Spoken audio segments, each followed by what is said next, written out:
नमस्कार दोस्तों, मैं रोहित कुमार आप सभी लोगों का directstudy.com पे स्वागत करता हूँ। आज हम करने जा रहे हैं 5/9/2023 को सेकंड शिफ्ट में जो आया था 9-10th स्टेट मैथ्स के लिए, वो सारे क्वेश्चन आज हम आपके बीच रखेंगे।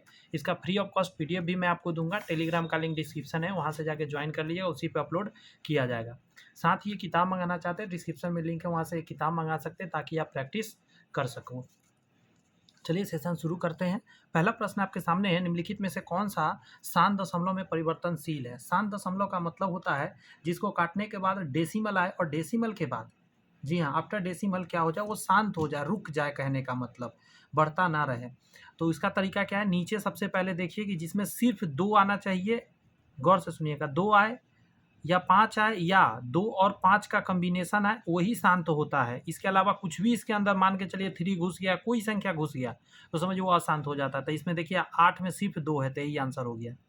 इसको P/Q के रूप में जब भी लिखना हो तो दशमलव के बाद 3 अंक है, तो आप 1 के नीचे लिखेंगे, 3 पर एक रिंग है, 3 को 9 लिख देंगे। बात कुछ समझ में आया? 3 को 9 लिख देंगे, यही आपका आंसर हो जाएगा, जो कि आपका है किसमें, बी नंबर में है। नेक्स्ट है कि निम्नलिखित में किसका गुणनफल एक परिमेय संख्या है? तो आप गुना करके देखिए, 9×5 = 45, रूट से बाहर नहीं निकलेगा, 3 दूनी 6, रूट के बाहर नहीं निकलेगा, 27 × 81, 81 जो है 9 का स्क्वायर है, इसीलिए ये निकल जाएगा, तो ये आंसर हो गया। सबसे छोटा अभाज्य संख्या है, तो सबसे छोटा अभाज्य जिसको काटा नहीं जा सकता, तो एक जो होता है अभाज्य और अभाज्य दोनों नहीं होता है, ठीक है, न्यूट्रल होता है। तो सबसे छोटा अभाज्य संख्या 2 होता है, याद रखिएगा। ये सब बहुत छोटी बात है, लेकिन पता होना है। 0 से 50 के बीच विषम संख्याओं की संख्या कितनी है? तो टोटल 25 है, आपको याद करके रखना पड़ेगा। जैसे आप एक मिनट, सॉरी, विषम संख्या पूछा, माफी चाहते हैं, और सॉरी, सही तो है। देखिए, सम भी उतना ही होता है, विषम भी उतना ही। जैसे 0, 1, 2, 3, 4 लिखते हैं, तो आप यहाँ से जब काउंट करेंगे तो 1, 2 ऐसे करके, तो टोटल 25 जो होगा आपको विषम संख्या मिलेगा। ये चीज़ थोड़ा सा ध्यान रखिएगा।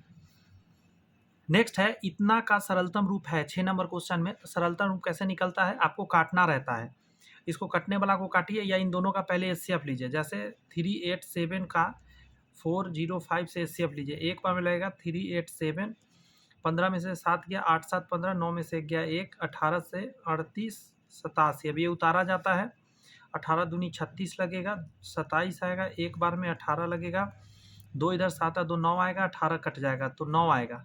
9 आया, 9 से ऊपर नीचे भाग दे दी, आंसर आ जाएगा। तो 9 चौक 36, 4 और 9 तिया 27, 43 ऊपर में आएगा, जो कि ऑप्शन नंबर ए में है, यही आंसर हो गया। नीचे भी ऐसे काटेंगे तो आपका आंसर मैच कर जाएगा। रुक जाइए, कुछ गलती कर दिया लगता है। 387, एक बार मिलेगा 387, 8 7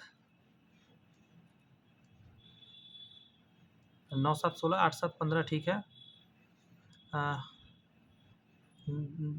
9 बचेगा, 8 जाएगा 1, 18, 36, 37, 38, 27, 18 बन जाए 18, तो 2 इधर, 7 2 9, 9 से 2 बार में 9 से लगाएंगे, 9 चौक 36,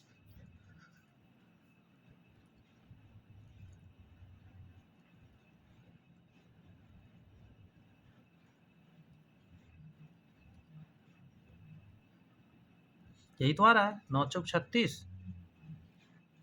और 9 तिया 27, 9 चौक 36, 9 पचे 45। आंसर में बुक में ये दिया है। इस क्वेश्चन का आंसर जो है ना, गड़बड़ दे रखा है, इसका ए होना चाहिए, क्योंकि एचसीएफ जो आता है ना, उसी से उसको भाग लगा दिया जाता है। इतना एक क्या है, तो ऐसा जब भी क्वेश्चन आए और रेकरिंग लग जाए, जैसे ही रेकरिंग लगता हुआ आपको दिखे, याद रखिएगा वो हो जाता है एक परिमेय संख्या। रेकरिंग ना लगा होता तो अलग हो सकता था। ए और बी गुना इतना को क्या बोलते हैं? यह केवल सत्य है 2 संख्याओं के लिए। 2 संख्याओं के लिए ये सत्य होता है, ए और बी 2 संख्या के लिए ही ये सत्य है रूल। नेक्स्ट है कि इतना और इतना का मौसा क्या होगा? तो ऐसा ऑप्शन में सबसे बड़ा से भाग दीजिए। इससे ये दोनों कट रहा है, तो हाँ कट रहा है, तो यही आंसर। नहीं कटता तो फिर बचा हुआ वाला में सबसे बड़ा से चेक करते हैं, जो दोनों को काटेगा वही आंसर। इतना इतना का मौसा होगा, तो फिर 4 से देखेंगे, 4 से ये कट रहा है, 4, हाँ 4 8 32, 4, ये से 4 ही आंसर आएगा दोनों का।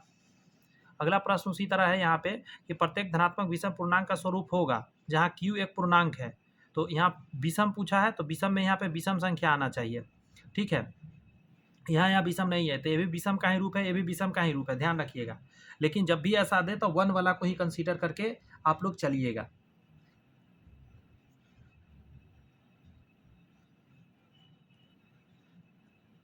ऐसा इसलिए क्योंकि इस क्वेश्चन में जब लिखा हुआ है यहाँ पे, इसको मैं थोड़ा सा डीपली ले चलता हूँ। इसको हम नहीं लिख सकते ऐसे, इसमें से 2 कॉमन ले लेंगे, q प्लस 1 और प्लस 1, फाइनली क्या आ जाएगा, अगर q प्लस 1 को अगर आप p मान लेंगे तो 2p प्लस 1 आ गया, तो घुमा के वहीं पहुँचे कि नहीं पहुँचे। तो इसीलिए कहा जा रहा है कि ई ना देखिए, ये आंसर दीजिएगा ए नंबर।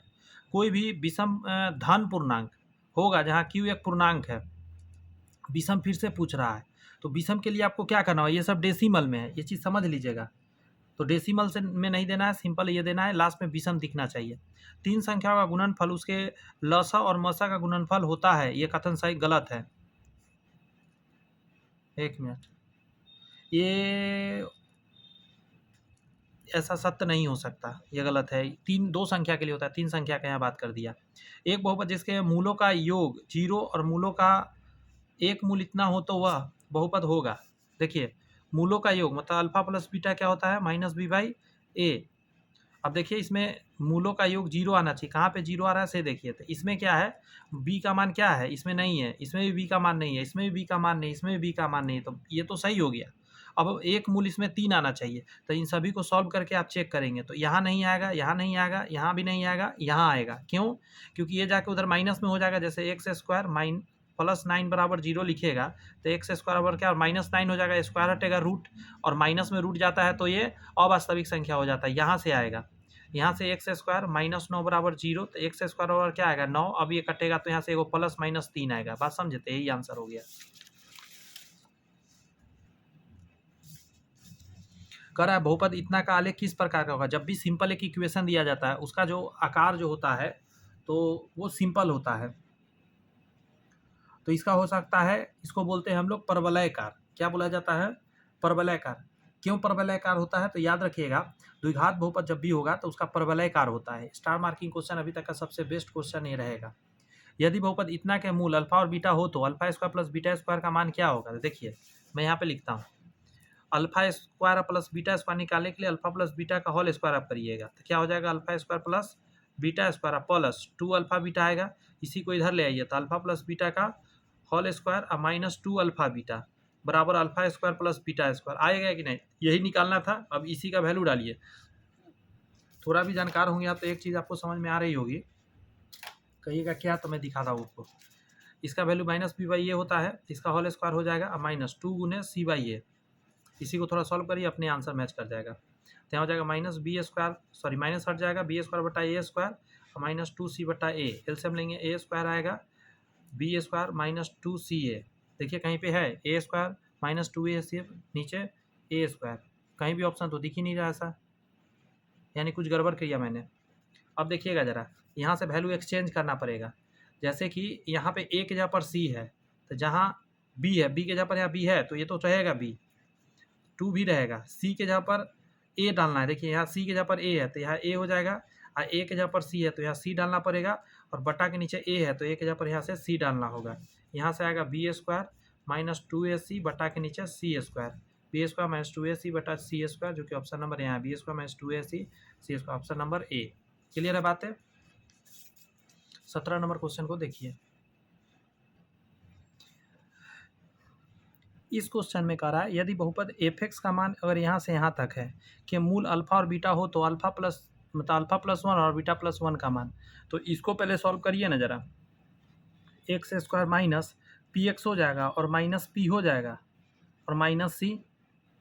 आपको पता है इसी को आप लिख सकते हैं, ए का मान 1 यहाँ से, अगर बी का मान हो तो माइनस पी, और सी का मान हो तो ये पूरा लिखना पड़ेगा माइनस पी माइनस सी। अब देखते रहिए ज़रा गेम, इसको गुना करना होगा, अल्फ़ा प्लस 1 है और बीटा प्लस 1 है, इसको गुना करिएगा तो क्या कहिएगा, अल्फ़ा बीटा प्लस बीटा और प्लस 1, ये alpha into beta C sorry C by A होता है, तो C by A alpha plus beta minus B by A और प्लस 1 होता है। तब देखिए ना, सी के जगह पर ये वैल्यू डालना होगा माइनस पी माइनस सी बटा ए के जगह पर 1 डालना होगा, जो छोड़ दीजिए कोई फ़ायदा नहीं है डाल के, बी के जगह पर ये डालना होगा, तो माइनस माइनस क्या हो जाएगा प्लस पी अब +1, पी से पी कट जाएगा तो 1 माइनस सी बचेगा। 1 minus C option number D में है, 17 का डी आंसर हो जाएगा। गया दिमाग में कुछ बात? अगला क्वेश्चन कह रहा है कि यदि बहुपद इतना को जब इतना से भाग दिया जाता है तो भागफल इतना प्राप्त होता है, तो इसका शेषफल क्या होगा? जब किसी चीज़ से आप भाग दीजिएगा, आप कोई चीज़ प्राप्त हो, शेषफल जानना है, तो कुछ भी आपको नहीं करना है। समझिए बात ज़रा। जैसे देखिए, ए को जब बी में भाग दीजिएगा और क्यू बार में लगेगा आर शेषफल आएगा, तो इसका नियम है इससे इसमें गुना करके इसको प्लस करिएगा तो ये मिल जाएगा। यहाँ पे कह रहा है इतना को इतना से भाग दिया जाए, मतलब इस ए के जगह पर क्या होने वाला है? ये होने वाला है -x² प्लस x माइनस 1, और कह रहा है इतना में, तब बी के जगह पर क्या मान होने वाला है? ये जो वैल्यू है मैं लिखता नहीं हूँ, आप खुद जान जाइए। तो कह रहा है कि तो भागफल इतना है, मतलब ये क्यू मिल गया है, मतलब इसको इससे गुना करके अगर इसमें से घटा दिया जाएगा तो आर निकल जाएगा। तो चलिए ना उसी चीज़ को करते हैं। तो इसको इससे गुना करिएगा आप, तो इससे इसमें गुना करने का मतलब क्या है उसको देख लेते हैं। एक्स माइनस 2 पूरा बेसिक से कर देता हूँ ताकि आपको किसी तरह का कोई इशू फेस ना करना पड़ेगा। यहाँ देखिएगा -x³ हो जाएगा, इससे इसमें करिएगा तो +x², इससे इसमें करिएगा -x, इससे इसमें करिएगा माइनस माइनस +2x², इससे इसमें करिएगा तो -2x, और इससे इसमें करिएगा +2 हो जाएगा। अब इसको थोड़ा छोटा कर लीजिए, -x³ और ये दोनों मिलके हो जाएगा 3x², और ये दोनों मिलके हो जाएगा -3x, और ये हो जाएगा +2। अब यहाँ पे जो है ना इसके नीचे उतारिएगा, -x³ +3x² -3x +5, और चूँकि घटाना रहता है तो एक चीज़ यहाँ ध्यान रखिएगा, इसको इसमें से घटाना रहता है। मैं पहले ये लिख लिया, इसका थोड़ा ध्यान रखना होता है कि ये आके इसमें घटेगा, तो इसका साइन पूरा बदल दीजिए। ये प्लस हो जाएगा, ये माइनस हो जाएगा, और ये प्लस हो जाएगा, और ये माइनस हो जाएगा। तो ये प्लस माइनस कट जाएगा, ये प्लस माइनस कट जाएगा, ये प्लस माइनस कट जाएगा, तो फाइनली ये घटेगा तो 3 आएगा प्लस में। तो प्लस वाला 3 आंसर दीजिएगा, 18 का डी। ये लगा होगा मज़ेदार चीज़ ना।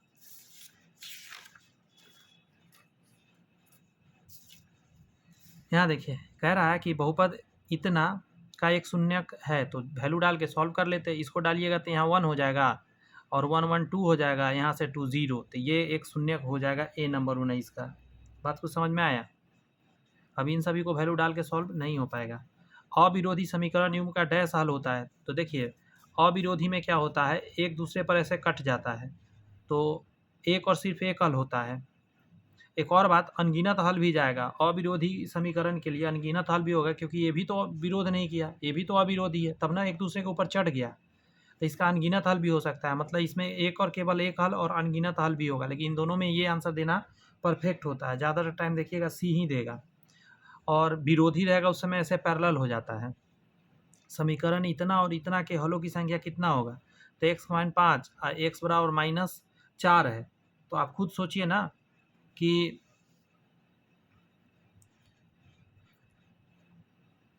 हलों का संख्या क्या, इसका कोई हल हो ही नहीं पाएगा। क्यों? क्योंकि दोनों x का ही मान है, तो हल कैसे होगा, पैरेलल हो जाएगा ना। एक x बराबर 5 खींचिएगा तो x बराबर 5 यहाँ से ऐसे जाएगा, x बराबर 4 यहाँ से जाएगा, तो दोनों लाइन तो पैरेलल हो गया, तो इसका कोई हल नहीं संभव है। अगला है बहुपद इतना में इतना से भाग देने पर शेषफल क्या आएगा, तो इसके बराबर में क्या लिखिएगा, 1 0, मतलब तो x बराबर क्या आ जाएगा 1, इस 1 को इसमें डाल के सॉल्व करिए, तो 1 का स्क्वायर 1 और 1 का 1 2 हो जाएगा, और 2 में से 2 गया 0, तो इसका आंसर क्या आ जाएगा आपका 22 का सी हो जाएगा। नेक्स्ट है कि 21 छात्रों का मध्य भार 21 किलोग्राम हो तथा उसमें से एक 21 किलोग्राम भार वाले छात्र को हटा दिया जाए, तो उस छात्र को हटाने के बाद समूह का माध्य भार क्या होगा। तो पहले इसको इससे गुना करिएगा ना, तो टोटल योग निकलेगा, तो 21 × 21 स्क्वायर पता है कि 441 आता है, इसमें से 21 भार वाला को हटा दीजिएगा तो 0 2 4 आएगा। इसमें भाग देना होगा 20 से, क्योंकि एक बच्चा कम गया ना 21 छात्र में से, तो इसको 1 0 से 1 0 21 फाइनली आएगा, मतलब उसका 21 किलोग्राम अब औसत बचेगा। यदि प्रथम n प्राकृत संख्या का माध्य इतना है तो n का मान कितना है। अब आपको एक फार्मूला यहाँ पता होना चाहिए कि प्राकृत संख्या अगर n पीस है तो उसका जो माध्य होता है कितना होता है। पहले योग देखिए, 1 + 2 + 3 + 4 ऐसे ऐसे करके देखिएगा, तो n × n तक अगर होगा तो n + 1/2 होता है। माध्य निकालने के लिए n से भाग दीजिएगा इसमें, तो इससे कट गया, ये माध्य हो गया, यही बराबर में हो जाएगा 5n/2, 9। अब क्रॉस गुना कर दीजिए, 5 दूनी 10n बराबर ये गुना होगा 9n आप प्लस 9, ये आके घर जाएगा तो n बराबर 9 बचेगा। तो आंसर क्या आ जाएगा आपको 9। बात समझे? ये 24 वाला क्वेश्चन ना बहुत अच्छा क्वेश्चन था। अगला है, स्टार लगाता हूँ, ये क्वेश्चन पता होना चाहिए। कह रहा है इतना बराबर इतना और इतना बराबर इतना के कितने हल संभव है। तो कोई घबराने की कोई ज़रूरत नहीं है, इन दोनों को एक दूसरे के नीचे लिख लेते हैं। 3x + y बराबर 243 और इसके नीचे ये लिखिए 243 x - y बराबर 3। देखिए ना, इसको ऐसे करके काट दीजिएगा तो यहाँ से कितना आ जाएगा, तो 246x बराबर यहाँ भी 246 आ जाएगा। तो x बराबर क्या आ जाएगा 1। अब इस 1 को दोनों इक्वेशन में से कहीं डाल के एक और हल निकाल सकते हैं आप। बात समझ में आया? तो आंसर क्या है इसका, सिर्फ एक हल निकल पाएगा, एगो एक एक्स का मान, एगो वाई का मान। ऐसे ही आप सिंपल याद रखिएगा, एक्स और वाई के रूप में रहेगा, दो वेरिएबल हो और दो इक्वेशन हो तो एक हल निकलता है। ऐसा क्वेश्चन पहले भी मैंने करके आपको बताया है। आइए इसको दिखा देते हैं फिर से एक बार। कह रहा है सोम मंगल और बुध, सोम मतलब मंडे, ट्यूसडे और वेडनेसडे का तापमान 25 डिग्री है, माध्य है, माध्य तापमान। तो 25 3 75 हो जाएगा, योग 3 है इसलिए। अब देखिए ट्यूसडे, वेडनेसडे और थर्सडे इसका है 42। तो 42 में 3 से करेगा, 3 दूनी 6, 4 3 12, 126 हो जाएगा। ठीक है।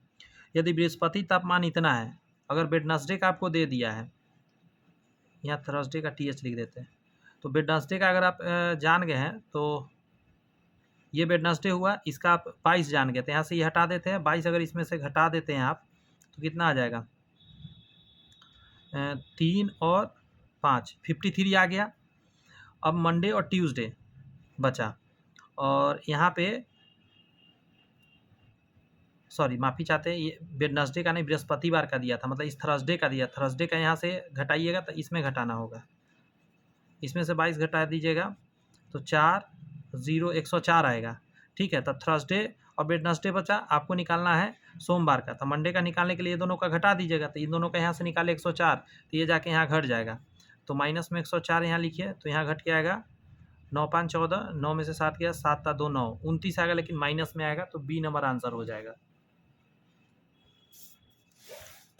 टेम्परेचर माइनस में भी जा सकता है, कोई दिक्कत की बात नहीं होती है। द्विघात से मेरे इतना के कौन सा हल संभव नहीं है, तो आप देखिए ना डाल के, 3 डालिएगा, 3 3 9, 9 दूनी 18 यहाँ हो गया। ठीक है, और 18 में से 3 चला जाएगा आपका, तो 15 और 5 3 15, तो 0 हो जाएगा फाइनली। तो ये तो हो सकता है। 2 डालिए, 2 दूनी 4, तो 4 दूनी 8 हो गया, 8 में से 3 गया तो क्या बचेगा, 8 में से 3 गया तो 5 बचेगा, और यहाँ 2 डालिएगा, 5 दूनी 10, तो यहाँ तो 0 नहीं आया, तो ये संभव नहीं है। 4 डालिएगा तो 4 चौक 16 दूनी 32, 4 से स्क्वायर करिएगा तो 4 चौक 16, 16 दूनी 32 हो गया, 32 में से 3 गया 29 आ जाएगा, और 5 चौका 20, तो यहाँ से भी नहीं आएगा, मतलब सी और बी से आंसर नहीं मिलेगा आपको। यदि इतना और इतना हो तो एक्स वाई के मान क्या होगा, तो इसको या तो सॉल्व कर लीजिए, या तो वैल्यू डाल डाल के भी चेक कर सकते हैं। सॉल्व ही कर लेते हैं, एक स्टेप कम करते हैं। जैसे यहाँ पे देखिए, हमको अगर y काटना होगा, चाहे हम x भी काट सकते हैं, अगर x काटना चाहिएगा तो आपको इसमें 2 से गुना करना होगा, तब ये यहाँ 4x हो जाएगा। अगर y काटना है तो यहाँ 3 है ना, तो यहाँ 3 से गुना करना होगा, तो मैं y ही काट देता हूँ। तो इसको ज्यों काटते हैं लिख लेते हैं 2x + 3y बराबर 13। अब इसमें गुना करिएगा कितना, 3 से, तो 4 3 12x और माइनस 3y = 5 3 15, ये तो कट जाएगा, 14x हो जाएगा, और यहाँ 28 आ जाएगा। तो इससे कटेगा 2 बार में, x बराबर 2 आया, तो x बराबर 2 यहाँ पे है, यहाँ नहीं है, यहाँ नहीं है, यहाँ नहीं है, तो यही आंसर हो जाएगा। अगला निकालने का जरूरत नहीं पड़ेगा। इस वैल्यू को कहीं भी डाल के निकाला जा सकता है, y का मान इसमें या इसमें कहीं डाल के सॉल्व कर दीजिएगा। आगे है, यदि इतना के मूल अल्फा और बीटा हो तो alpha Q plus beta Q, ये तो फार्मूला हो गया, alpha Q plus beta Q अगर आपको पता है तो अच्छा बात है। देखिए अल्फा प्लस बीटा होगा, और अंदर में alpha square plus beta square होगा, और माइनस अल्फा इंटू बीटा होगा, ध्यान रखिएगा। अभी भी आंसर तक आप नहीं पहुंच पाइएगा, इसके लिए आपको थोड़ा सा और मेहनत करना होगा। अल्फा प्लस बीटा, और अंदर में इस चीज़ को क्या लिख सकते हैं, अल्फा प्लस बीटा का होल स्क्वायर, और माइनस 2 अल्फा बीटा, तो टोटल हो जाएगा 3 अल्फा बीटा, क्योंकि एक यहाँ है और इसका 2 माइनस करना पड़ेगा तब आएगा। अब इसमें वैल्यू डालना होगा, तो alpha plus beta minus B by A, तो यहाँ से डालिए माइनस बी बाई ए, -8/3 हो जाएगा, -8/b/a हो गया। यहाँ भी -8/3 आएगा, लेकिन इसका होल स्क्वायर हो जाएगा, और माइनस 3 गुने सी बाई ए, तो 2/3 इससे तो यहाँ कट जाएगा, यहाँ -8/3 हो जाएगा, यहाँ पे 8 64 3 3 9 -2/1। समझ में आ रही है बातें? लाइक वाइक करिएगा, अगर आपको पसंद आए तो थोड़ा लाइक कर दीजिए, आपका लाइक ही तो कुछ और बच्चों तक पहुंचाएगा हम लोग का वीडियो। -8/3 यहाँ पे हो जाएगा, 9 दूनी 18, तो नीचे 9 और 18 64 में से घटेगा तो 14, 8 6 14 हो जाएगा, 5 में से 1 गया 4, 46 आ जाएगा। तो 3 से काटते हैं, 3 1 जा 3, नहीं कटेगा सॉरी, तो 8 छक 48, 8 छक 48, 4 हासिल हो जाएगा, 8 चौक 32, 4 36, ये माइनस में आया, 9 तिया 27, तो ऑप्शन नंबर सी आंसर हो जाएगा 29 का।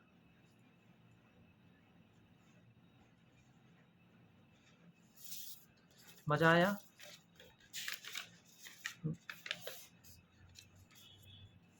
यही क्वेश्चन इसी टाइप का आएगा एग्जाम में, घबराने की कोई ज़रूरत नहीं है, बेसिक्स पता रहेगा, बन जाएगा। द्विघात समीकरण इतना मूल वास्तविक और असमान हो तो पी का मान होगा। यहाँ पे ध्यान है, मूल वास्तविक भी होना चाहिए और असमान होना चाहिए, तो आपको पता होना चाहिए b² - 4ac जो होता है वास्तविक और असमान के लिए ये बड़ा या बराबर हो सकता है। तो डालिए ना यहाँ से वैल्यू b² तो -6 का होल स्क्वायर, और 4 गुने 2 और गुने p बड़ा या बराबर 0 के, 6 1 36 बड़ा ये चल जाएगा, 4 दूनी 8 p इस तरफ, तो 36/8, तो काटते हैं, 4 9 36, 4 दूनी 8, फाइनली आपका क्या मिल के आया, 9/2। p जो होगा ये होगा, है ना, p से बड़ा 9/2, ये b नंबर 30 का, कैसे गलती हो गया,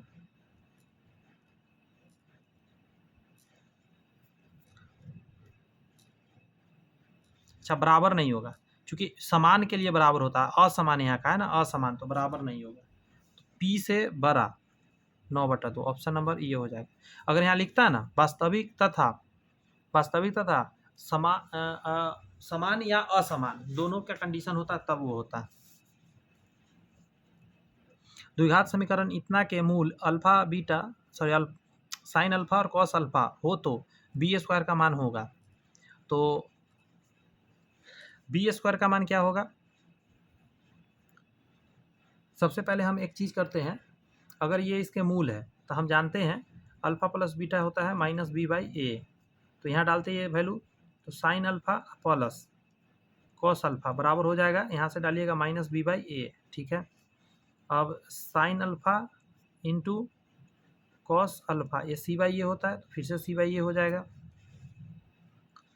अब कहा है b², तो b यहाँ पे स्क्वायर करना पड़ेगा, तब b² में हम पहुँच पाएंगे, तो यहाँ से क्या आ जाएगा, sign square plus cos square plus 2 sine cos, और बराबर यहाँ पे आ जाएगा आपका क्या, b/a² आ जाएगा। अब हम ऐसा करते हैं कि हम जानते हैं कि ये तो 1 हो जाएगा, तो यहाँ क्या बचेगा, 2 साइन कॉस और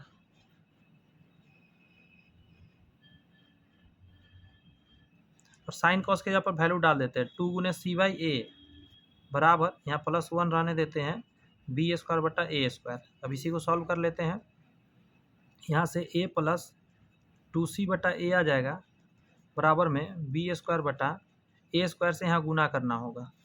समझ में आया क्यों होगा, क्योंकि हमको b² का मान निकलना है, तो a² इधर भेज दिए, एक a से a चला गया, तो यहाँ क्या बचेगा, a² + 2ac, a दोनों में गया, a² + 2ac, a² + 2ac को डी नंबर आंसर हो जाएगा। ये सब क्वेश्चन में दम है, ये क्वेश्चन मतलब कुछ कहता है। कोई व्यक्ति, स्टार लगा देता हूँ, शेयर वाला क्वेश्चन है, कह रहा है कोई व्यक्ति 10 प्रति शेयर की दर से कुछ शेयर खरीदा है, मतलब 10 रुपये वाला शेयर कुछ शेयर खरीदा है। अब कुछ शेयर को मैं अंडरलाइन कर देता हूँ क्योंकि पता ही नहीं है, जिससे वर्ष के अंत में 8% लाभांश मिलता है। यदि कुल लाभांश इतना है तो उसने कितने शेयर खरीदे। देखिए 8% लाभांश के लिए 300 रुपये उसको प्रॉफिट हो रहा है, तो 100% शेयर के लिए हुआ होगा 300/8 गुने 100। 8 से काटते हैं, 4 से काटते हैं, 4 दूनी 8, 25 चौका 100, 2 से काटते हैं 150 बार में, 0, 25 पचे 125, 12 हासिल हो जाएगा, 25 और 12, तो इसमें 12 जोड़ेंगे तो 37 हो जाएगा। मतलब 3750 रुपये का वो शेयर है और 10 रुपये भाव से शेयर है। इसको यदि हम भाग देंगे तो 3775 शेयर उसने मतलब 375 शेयर उसने खरीदा है। समझ में आया कैसे तक ले गया हूँ आंसर तक? जी हाँ, आप सही सोच रहे हैं। ए ने इतना निवेश करके एक व्यापार आरंभ कर दिया। कुछ समय बाद बी इतना का निवेश करके उसका साझेदार बन गया। अगर हम ए और बी की बात करें तो ये सबसे पहले आया, दम लगाया, 45,000 लगा दिया। बी बाद में आता है, कुछ समय बाद 54,000 लगा देता है, बन गया। यदि व्यापार में होने वाले लाभ को वर्ष के अंत में जब लाभ देखा जाएगा, उसका 2:1 में अनुपात में बांटा गया हो, तो कितने महीने बाद बी उसका साझेदार हुआ। यहाँ पे एक शब्द ध्यान दीजिए, वर्ष के अंत, मतलब इसका तो 12 महीना तक रहा होगा, इसका कुछ दिन बाद आया तो 12 माइनस समथिंग हो जाएगा, 12 माइनस एक्स, इतना ही दिन तक इसका पैसा लगा रहा, इसका पूरा साल भर रहा, लेकिन ये तो कुछ दिन बाद आया। कितना दिन बाद आया? एक्स दिन बाद आया, तो 12 में से हट गया। अब देखिए यहाँ से पहले छोटा कर लीजिए, 0 से 0 काट दीजिए। अब काटिए इसको, 9 पचे 45, 9 छक 54, 6 से काट देते हैं, 6 दूनी के 12, तो इधर आ जाएगा 5 दूनी 10, बटा के नीचे 12 माइनस एक्स, ये 2/1 हो जाएगा। 2 से कटेगा 5 बार में, क्रॉस गुना करेंगे, 12 माइनस एक्स बराबर 5, 7 5 12 बराबर एक्स। मतलब 7 महीना, कितने महीने बाद उसका साझेदार बना? तो 7 महीना बाद, क्योंकि मैंने यही अभी आपको निकाला था कि एक्स महीना बाद आया था, तो मैंने 12 में से घटा दिया था। ए ने एक मेज, उसकी अंकित मूल्य 3000 था। एक मेज जिसका अंकित मूल्य 3000 था को क्रमशः 10% और 15% दो क्रमिक बट्टे पर खरीदा। तो देखिए ना जरा, 3000 का आइटम है, 90/100 में खरीदा होगा, 10% छूट लिया, फिर 85/100 में लिया होगा, 15% छूट लिया, तो लिया कितना में? 1 0 से 1 0 और 3 0 से 3 0। यहाँ से करते हैं, पहले इसको कर लेते हैं, 9 पचे 45 के 5 हासिल हो जाएगा 4, 9 8 72 और 4 76, और इसमें 3 से भी गुना करते हैं, तो 5 3 15, 36 18 19 और 7 21 1 22, मतलब 2295 रुपये का उसका कॉस्ट पड़ा। लेकिन और भी क्या करा, उसने 105 परिवहन पर व्यय किया, तो 105 और इसमें जोड़ना पड़ जाएगा हमको,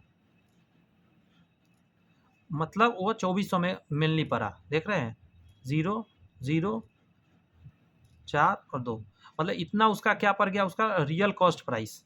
अब क्या हो रहा है, इतना पर बेच दिया, मतलब सेलिंग प्राइस कितना हो गया? 3200। छोटा बच्चा भी कहेगा इसमें प्रॉफिट कमा लिया, अच्छा खासा प्रॉफिट कमाया, कितना का? तो इधर 6 और 2 800 का प्रॉफिट हो गया। कितना पर हुआ है? तो इतना उसने लगाया था टोटल, गुने 100 करिएगा, आपका आंसर निकल के आ जाएगा 2 0 से 2 0 परसेंट में आएगा। 4 से 4 छक 24, 4 से कटेगा 4 दूनी 8, यहाँ से 3 और यहाँ से 100, भाग दीजिए, 33.1/3% का उसको प्रॉफिट निकल कर आ गया। और आपको समझ में भी मुझे लगता है आ गया। अब 35 नंबर क्वेश्चन देखते हैं। ये कह रहा है किसी घड़ी का अंकित मूल्य 1000 है, एक फुटकर विक्रेता उसे दो क्रमिक बट्टों पर 810 में खरीदता है, जिसमें 1/10%, तो दूसरे का बहुत आसान है। देखिए 1000 अंकित मूल्य है, एक जिसमें से 1/10 का है तो 90/100 में खरीदा होगा, दूसरा उसको पता नहीं है तो 100 में से उसको माइनस कर देते हैं, और फाइनली उसको 810 में खरीदा है। अब इसी को सॉल्व करना है, मैं छोड़ देता हूँ, आप सॉल्व करके निकाल लीजिएगा, ठीक है। आंसर मैं बता देता हूँ, आपका आ जाएगा, एक बार मुझे आंसर देखने दीजिए। इसका आंसर आएगा 10%। कैसे सॉल्व करिएगा, 1 0 से 1 0 काट दीजिएगा, 3 0 से 3 0 कट जाएगा आपका, और 9 से कटता दिख रहा है, 90 बार में ये आके इधर हो जाएगा, तो 10 बराबर x, ठीक है। आगे कह रहा है एक फुटकर विक्रेता थोक विक्रेता से 40 कलम 36 कलम की निर्धारित दर पर खरीदता है, 40 कलम 36 कलम की निर्धारित दर पर खरीदता है। मान के चलिए एक कलम ना 1 रुपये में मिल रहा था, तो 40 पेन जो है उसको क्या रुपया में मिल गया? मात्र 36 रुपया में ही मिल गया।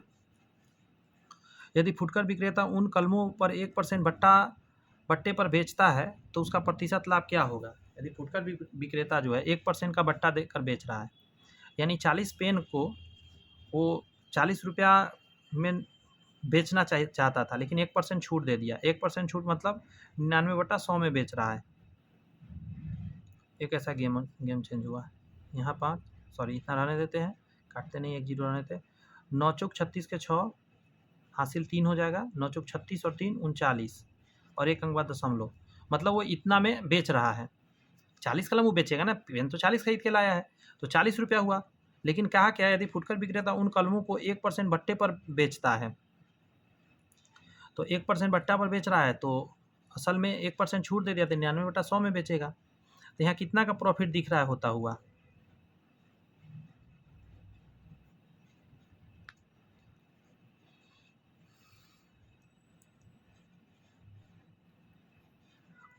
कुछ गलती हो रहा है, पता है, हमको फील हो रहा है।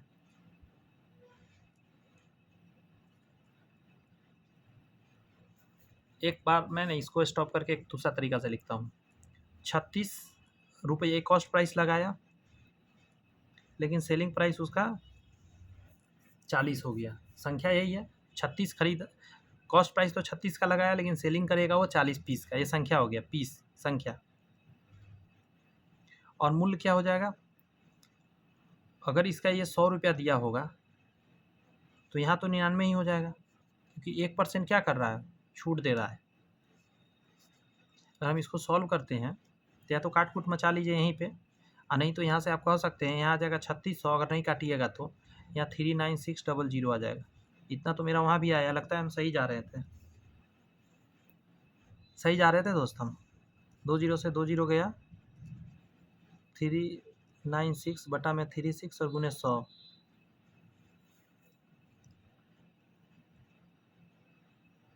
ओहो नहीं, रुक जाइए, अगर इसको इससे घटाएंगे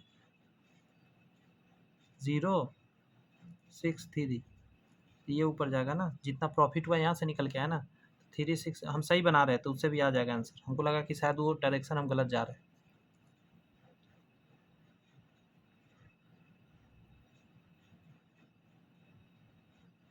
2 जीरो 36 से 10 बार में 10%, ठीक है। यहाँ देखिए, यहाँ तक हमने कर लिया था। ये हो गया इसका सेलिंग प्राइस, ये मेरा था कॉस्ट प्राइस। तो कितना ज़्यादा है आप इसको घटा सकते हैं 36 यहाँ से, तो क्या निकल के आएगा, 0.6 रहने दीजिए, यहाँ से 3 आ जाएगा। तो यही इसका प्रॉफिट हुआ। तो जो प्रॉफिट हुआ ऊपर जाएगा, कॉस्ट प्राइस नीचे आएगा और गुने 100 लगेगा परसेंट के लिए। 36 से 36 घट गया, ये पॉइंट के लिए 1 जीरो, 1 जीरो से 1 जीरो, फाइनली क्या बचा 10%। मतलब दोनों कंडीशन में हम सही ही जा रहे थे, सही दिमाग लग रहा था, ठीक है। चलो 2 मेथड आपको बता दिया मैंने इस क्वेश्चन का, तो आंसर आ जाएगा 10%। अगला कह रहा है, चक्रवृद्धि ब्याज पर जमा की गई 12,000 की धनराशि 5 वर्ष में दुगनी, ध्यान रखिएगा 5 वर्ष में दुगनी हो जाती है। 20 वर्ष बाद कितना हो जाएगा, देखिए 12,000 है ना, अगर 5 वर्ष में दुगना हो गया नहीं तो 24,000 हो गया। तो अगला फिर 5 वर्ष बाद क्या वही होने वाला है, 24 दूनी 48,000 हो जाएगा। फिर 5 बाद 96,000 हो जाएगा। और 96 का दुगना कितना होता है, 0 0 6 दूनी 12, 9 दूनी 18, 1 19, मतलब 192,000 हो जाएगा। तब 5 5 10 5 15 5 20, 20 साल में ये कंडीशन होने वाला है, क्योंकि ये कंपाउंड है। कंपाउंड में इसी तरह का रफ्तार से बढ़ता है। सेशन अच्छा लग रहा है, क्लासेस पसंद आ रही है, तो आप चैनल सब्सक्राइब करके बेल आइकन प्रेस कर लीजिए, ताकि ऐसा ही क्लास आपको मिलता रहे। एक व्यापारी किसी वस्तु का विक्रय मूल्य क्रय मूल्य से 10% अधिक अंकित करता है। अगर मान के चलिए 100 रुपये का कोई आइटम है, तो उसने क्या किया, मार्केट प्राइस 110 कर दिया। बेचते समय कुछ बट्टा देता है, जिससे उसे 1% की हानि होती है। 1% का हानि मतलब 99 में इसका सेलिंग प्राइस यहाँ से आया, यहाँ से बट्टा दिया है।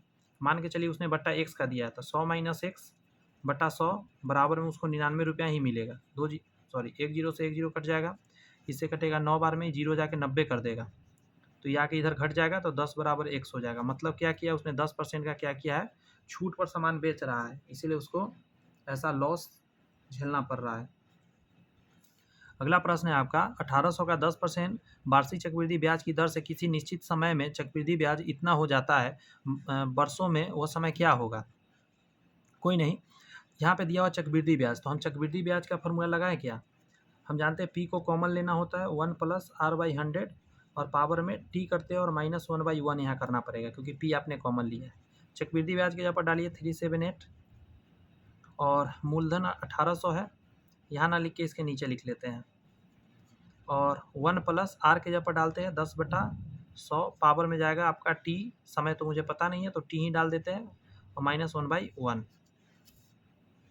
कटने वाला को काटना पड़ेगा, फिर जाके आगे सोचना पड़ेगा। यहाँ से आएगा आपका 11/10, 1 0 से 1 0 घटेगा 11/10 के पावर टी, और ये 1 को इधर लाना पड़ेगा प्लस में,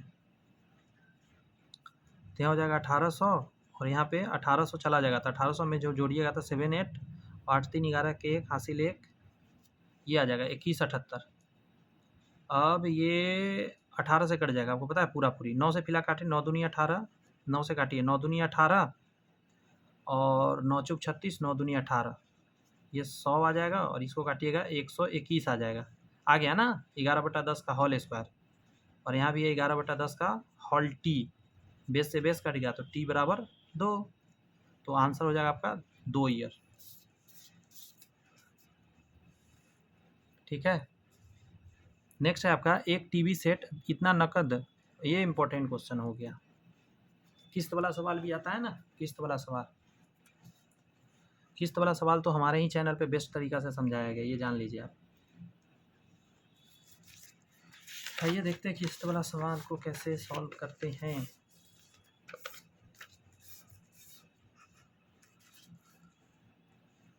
टीवी सेट इतना नकद भुगतान या 6000 तुरंत भुगतान तथा 6 माह पश्चात इतना की किस्त पर बेचा जाता है। समझिए बात, ये रहा आपका कॉस्ट प्राइस, लेकिन आप पे क्या कितना कर रहे हैं आपको पता है। पहले तो आपने 6000 दिया, और 6 महीना बाद आपने आके उसको 16800 दिया, तो टोटल आपने दिया 0 0 1 10 में से, सॉरी ये तो मुझे ऐड करना है, 6 6 12, आपने 20,000 के जगह पर आपने उसको दिया 2800 रुपया एक्स्ट्रा, तो आपका एसआई कितना निकल कर आ गया आपको पता है, 2800 रुपया। एसआई का फॉर्मूला लगाइए, P इंटू आर गुने T/100, एसआई की जगह पर लिखिए 2800, प्रिंसिपल जगह पर क्या लिखिएगा, तो आपने जो सूद दिया होगा, बात को समझिएगा, वो आप दिए होंगे कितना पर, 6000 तो आप दे चुके थे, इतना पर दिए होंगे, जो सूद आपको लगा होगा इसी पर लगा होगा, कितना दिन का लगा होगा, रेट कितना था, रेट निकालना था, और टाइम कितना था 6 मंथ, 6 मंथ को आप 12 नीचे लिख दीजिए तो महीना में बदल जाएगा, नीचे 100 लिखिए, 2 0 से 2 0, 6 दूनी 12, 2 से गुना करिएगा, 2 से यहाँ कट रहा है तो काट देते हैं, 8 दूनी 16 और 4 84, तो ये 84 आ जाएगा इसके बट्टा में, 4 से काटते हैं 700 बार में, और 4 से काटिएगा 4 दूनी 8, 4 1 4, 7 से काटते हैं 7 21, 7 से काटिएगा 100 बार में, भाग दीजिएगा कितना आ जाएगा,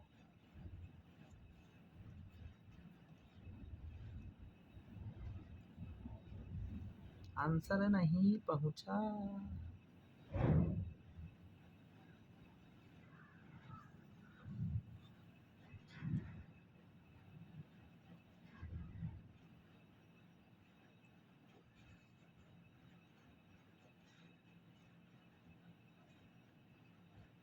मैंने वैल्यू गलत ले लिया,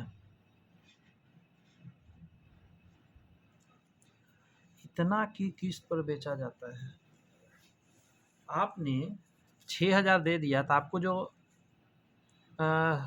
सूद लगा होगा वो 14000 पे लग रहा होगा, क्योंकि 6 दे दिया, 20000 का सामान है तो यहाँ 14000 आता, हर बार में मैंने गड़बड़ कर दिया, समझे, 14000 पे लगेगा, 2 0 से 2 0, अब इसको फिर से काट कूट करना पड़ेगा, काम खराब। देखिए 2800 आपका क्या है, ऐसा ये तो समझ गए होंगे, 6000 आपने दे दिया 20000 में थे, तो 14000 पे आपको लग रहा होगा, रेट आपको पता नहीं है कितना का लग रहा है, लेकिन 6 महीना के लिए लग रहा है, इसको साल में बदल दिए 12 से भाग देके, और नीचे 100, 2 0 से 2 0, 1 0 से 1 0, 6 दूनी 12, 2 से 7 बार में, 7 चौक 28, 40% का आपका आंसर आ रहा है, जो कि ऑप्शन नंबर सी में है। गया समझ दिमाग में बात। अगला है, एक साइकिल को 500 के तुरंत भुगतान तथा 1 माह पश्चात इतना किस्त पर बेचा गया है, यदि 20% वार्षिक दर से ब्याज लिया जा रहा है तो साइकिल का नगद मूल्य क्या है। बहुत आसान है, मान के चलिए नगद मूल्य जो है वो 100 रुपया का है, तो एक साइकिल 500 के तुरंत भुगतान, तो आपका ब्याज कितना पर लगेगा, प्रिंसिपल कितना हो जाएगा, तो एक्स में से आप 500 घटा दीजिए, इतना पर ब्याज लगेगा। अच्छा एसआई है कितना, तो 610 रुपया की किस्त पर बेचा जा रहा है, तो टोटल आप दे कितना उसको रहे हैं, 6 5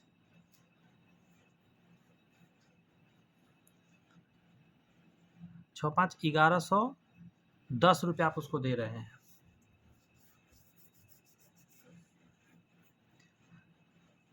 रेट बराबर है 20%, 1 महीना बाद टाइम बराबर है 1/12 हो जाएगा। देखिए एसआई की जब डालिएगा,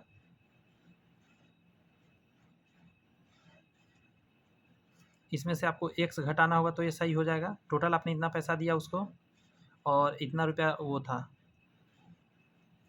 तो एसआई इतना ही हो जाएगा, 1110 माइनस एक्स बराबर पी के जगह पर आप डालेंगे एक्स माइनस 500, रेट की जगह पर 20 डालेंगे, टाइम की जगह पर 1/12 कर दीजिए और नीचे 100 रहेगा।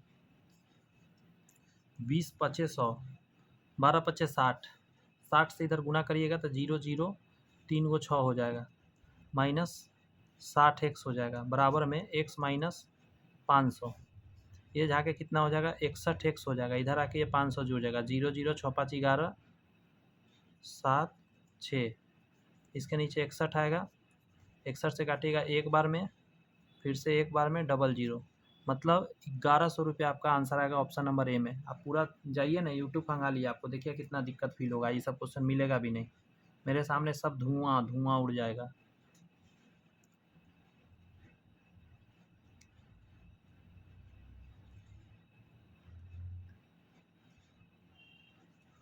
आगे बढ़े, अब करते हैं 42 नंबर का बात। सब किस्त वाला सवाल है। एक वॉशिंग मशीन जिसका नगद मूल्य 15,000 है, किस्त योजना के अंतर्गत खरीदी गई, जिसमें इतना के तुरंत भुगतान के पश्चात दो, यहाँ अब बदल गया क्वेश्चन, दो समान अर्धवार्षिक किस्तों में भुगतान किया गया है 6 महीना पर। यदि ब्याज की दर 8% वार्षिक दर से प्रति छमाही से, अरे वाह, और क्वेश्चन बदल गया, 8% वार्षिक दर से प्रति छमाही से किया गया हो, प्रत्येक किस्त की राशि होगी। यहाँ पे अमाउंट बराबर अमाउंट करके फार्मूला से हम लोग बना सकते हैं।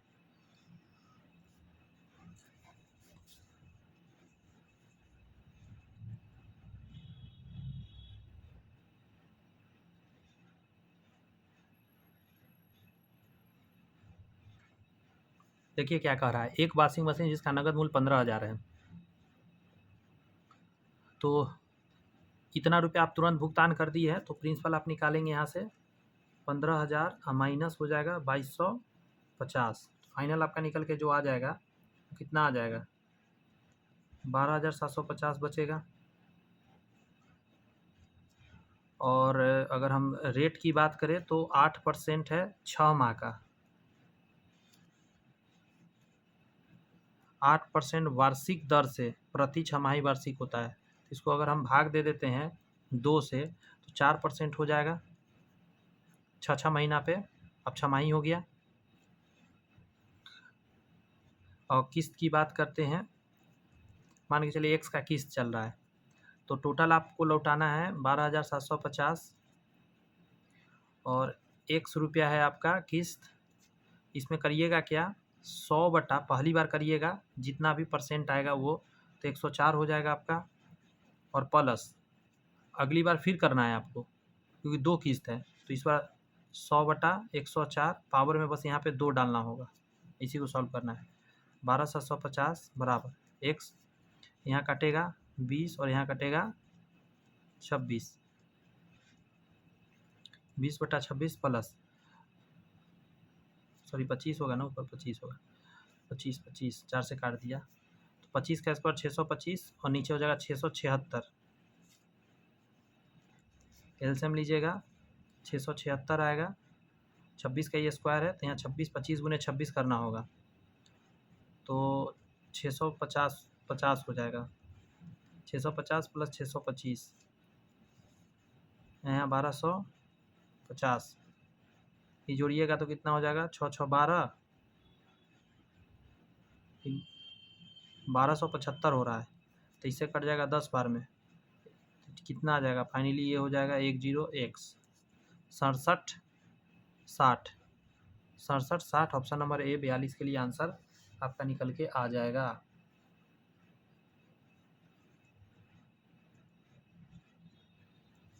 समझ में आ गया। इस क्वेश्चन में है कि एक मेज 750 के तुरंत भुगतान तथा 6 माह पश्चात इतना देकर खरीदी गई, यदि दिए गए ब्याज की दर 18% वार्षिक हो तो मेज का नगद मूल्य क्या होगा। कितना टेक्निकल क्वेश्चन है, देखिए समझते हैं। एक मेज इतना तुरंत भुगतान और इतना नगद मूल्य निकालना। मान के चलिए नगद जो बात हो रही है वो 100 रुपया का था, तो इतना के तुरंत भुगतान कर दिया आपने और 6 महीना बाद इतना दिया, टोटल आप कितना हो गया आपका, जो आपने अमाउंट कितना पेड किया वो देखते हैं। 436 और शुरू में आप 750 दिए, तो टोटल 6 5 3 8 7 4 11, इतना रुपया आपने दे दिया। जबकि हमको पेड कितना करना था, इतना करना था। एस आई हम यहाँ से ये घटा देंगे ना इसमें से प्रिंसिपल, तो ये एस आई निकल के आ गया, एस आई आपको मिल गया। अब आइए, अब जो हमको प्रिंसिपल मेरा आएगा वो तो इतना ही होगा, क्योंकि यहाँ देखिएगा ज़रा, इतना देकर ख़रीदा गया 6 महीना बाद, 6 महीना बाद इतना आपने देकर ख़रीदा है, तो एक में जितना के तुरंत भुगतान, तो इतना तुरंत भुगतान कर दिया, तो प्रिंसिपल एक्स में से घटा लीजिए इसको 750, तो इसी पर सूद लगा होगा, जो भी सूद लगा इस पर लगा होगा, और जो सूद बढ़ा होगा वो ऐड होकर ये बन गया होगा, इतना बन गया होगा। रेट आपको पता ही है 18% चल रहा है, और 6 महीना बाद इतना देकर खरीदा गया है, तो आइए ना निकालते हैं। एस आई बराबर हम जानते हैं पी गुने आर गुने टी बाई 100। एस आई की जगह पर ये डाल दीजिएगा 1186 माइनस एक्स बराबर, प्रिंसिपल की जगह पर डालिएगा ये वाला एक्स माइनस 750, और रेट की जगह पर डालिएगा 18% है, और 6 महीना है, तो 6 महीना को कैसे डालिएगा साल में बदलने के लिए, बटा में नीचे 12 करना होगा, और यहाँ 100 लिखिएगा। 6 दूनी 12, 2 से घटेगा 9 बार में, 9 दूनी 18, इससे गुना करिएगा 1186 पर डबल जीरो आ जाएगा, माइनस 100 एक्स आ जाएगा, दोनों में गुना हो गया, इधर में 9 से करेगा तो 9x माइनस 0, 9 पचे 45 और 9 सत्ते 63 और 4 67। अब देखिए ये आके इधर होगा तो 109 हो जाएगा यहाँ x, और ये आके इधर जुड़ जाएगा, कितना है 6750। फिर से एक बार गुना चेक करें क्या, 9 पचे 45 के 5 हासिल 4, 9 सत्ते 63, 63 में 4 जोड़ेंगे 67, ठीक है। 0 5 7 6 13, 9 6 15 और 12 हो जाएगा। 0 5 7 6 13 के 3 हासिल 1 7 हो जाएगा, 8 7 15 के 5 हासिल 1 12 हो जाएगा। 109 से अब इसको काटना है, जो कटेगा वही आपका आंसर आएगा। अभी 109 से कटेगा, कितना बार में कटेगा 43 का, ये कटेगा इतना बार में, करके देख लेते हैं कंप्लीट इसको गुना। 115 से गुना कर देते हैं, 0 से 0 रहेगा, 9 पचे 45 के 5 हासिल हो जाएगा 4, 9 4 13 के 3 हासिल हो जाएगा 1, 5 9 14 1 15 के 5 हासिल 1 2 हो जाएगा 1। देखिए आ गया ना, तो ये सही था। अब आइए 44 नंबर क्वेश्चन देखते हैं। कह रहा है कि एक कुकिंग चूल्हा इतना के तुरंत भुगतान तथा इतना के प्रति माह 4 किस्तों में उपलब्ध है। बहुत अच्छा है क्वेश्चन है, समझिए इस बात को। एक कुकिंग चूल्हा इतना के तुरंत भुगतान आपको करना है, और इतना की प्रति माह 4, इस पर ध्यान दीजिए, 4 किस्तों में उपलब्ध है। यदि ब्याज की दर 25% है तो चूल्हे का नकद मूल्य कितना होगा। अब ये क्वेश्चन थोड़ा सा अलग ढंग से बनेगा, इसके लिए थोड़ा सा स्पेस ज़्यादा चाहिए होगा। आइए देखते हैं क्या क्या दे, उसको लिख लेते हैं। नगद मूल्य अगर मान लेते हैं एक्स रहा होगा, तो जो प्रिंसिपल रहा होगा आपने इतना तो नगद दे दिया, तो इसमें से घटाना होगा 520 का, यही ना प्रिंसिपल बचा होगा, उसी पर किस्त चल रहा होगा। चलो ठीक है भाई, अब किस्त कितना का है, किस्त है इतना कि प्रति माह 4 किस्तों में उपलब्ध है। ये किस्त चल रहा है 520 का 4 किस्त चल रहा है, एन का मान 4 हो जाएगा, 4 किस्त है, और रेट आपको दिया हुआ है 25%। अब आइए इसको सॉल्व करते हैं। सॉल्व कैसे होगा, अमाउंट बराबर अमाउंट फार्मूला लगेगा, इस पर लगेगा तो x minus 520 plus x minus 520 और गुने p गुने r है आपका 25, p गुने r गुने t है 4 किस्त है तो 4 बटा के नीचे 100 और इसको 12 से भाग देना होगी, मासिक है इसीलिए। इधर किस्त 520 का है तो 4 किस्त में इतना तो दीजिएगा 520 गुने 4 और प्लस 520 पर वो भी लगेगा, सूद भी लगेगा। 520 520 पे नहीं लगता है तो इसीलिए घटते में जाएंगे। 520 गुने p गुने r क्या है 25 गुने t छोड़ देते हैं बटा के नीचे 100 और गुने 12 भी लिखना होगा, मंथली है इसीलिए। और टाइम के लिए जितना रहेगा ना उसमें घटते में जाते हैं, पता है पहले के क्वेश्चन में ये लिखा है। अब इसी को प्रॉपर अच्छे से सॉल्व करना होगा। पहले देख लेते हैं यहाँ क्या आएगा, 0 4 दूनी 8 और 5 चौका 20, इतना आएगा। यहाँ पे 1 0 से 1 0 फिलहाल काट देते हैं। उसी तरह यहाँ तो नहीं कटता हुआ दिख रहा है, कोई बात नहीं। यहाँ और देखते हैं, जैसे यहाँ पे इसका 5 से काटते हैं, 5 दूनी 10, यहाँ काटते हैं 50 25, 2 से ये काट देते हैं 26 दूनी 52 होता है।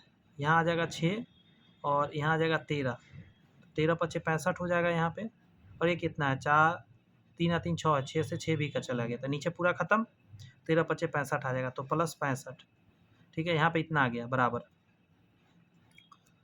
यहाँ देखते हैं ये 100 से 100 गया, अब 12 है, 12 से यहाँ गुना करेंगे तो 12x माइनस, एलसीएम ले रहे हैं बटा में 1 मान के, 0 12 दूनी 24 हासिल 2, 12 पच्चे 60 और 2 62 और प्लस x माइनस 520 पूरे के बटा में 12 है। यहाँ जोड़िए कितना आ जाएगा, 5 8 6 14 और 2, फिलहाल ये आ जाएगा, ये काट देता हूँ, 12 से इधर गुना हो जाएगा ये आकर और ये दोनों वैल्यू आके इसमें घटेगा भी तो 12 से गुना करेंगे, 12 पच्चे 60 के 0। समझने का कोशिश करिएगा, यहाँ पे मैं एकदम नियम कानून से लिखूंगा तो फिर आप समझिए बात को, वो काम का नहीं होगा। आपको समझना है कैसे शॉर्ट करते हैं, स्टेप कम लिखते हैं। 12 पच्चे 60 के 0 हासिल 6, 12 चौक 48 में 6 जोड़िएगा, 54 के 4 हासिल 5, 12 5 17 के 7 हासिल 1, 12 दूनी 24 1 25। अब ये खत्म। अब ये दोनों जोड़ लेते हैं यहीं पे, तो मैं देखिए कैसे करूँगा, यहाँ काटूंगा, यहाँ 520 लिख लूँगा, समझ रहे हैं बात, और यहाँ डायरेक्ट जोड़ के अभी लिखूँगा। यहाँ माइनस में तो ये प्लस में हो जाएगा, 0 4 2 6 5 2 7 और 6, ये आके जुड़ रहा है यहाँ पे। चूँकि यहाँ काटने का जगह नहीं है तो मैं इधर फ्रेश जगह पे लिख लेता हूँ ताकि काटूँगा।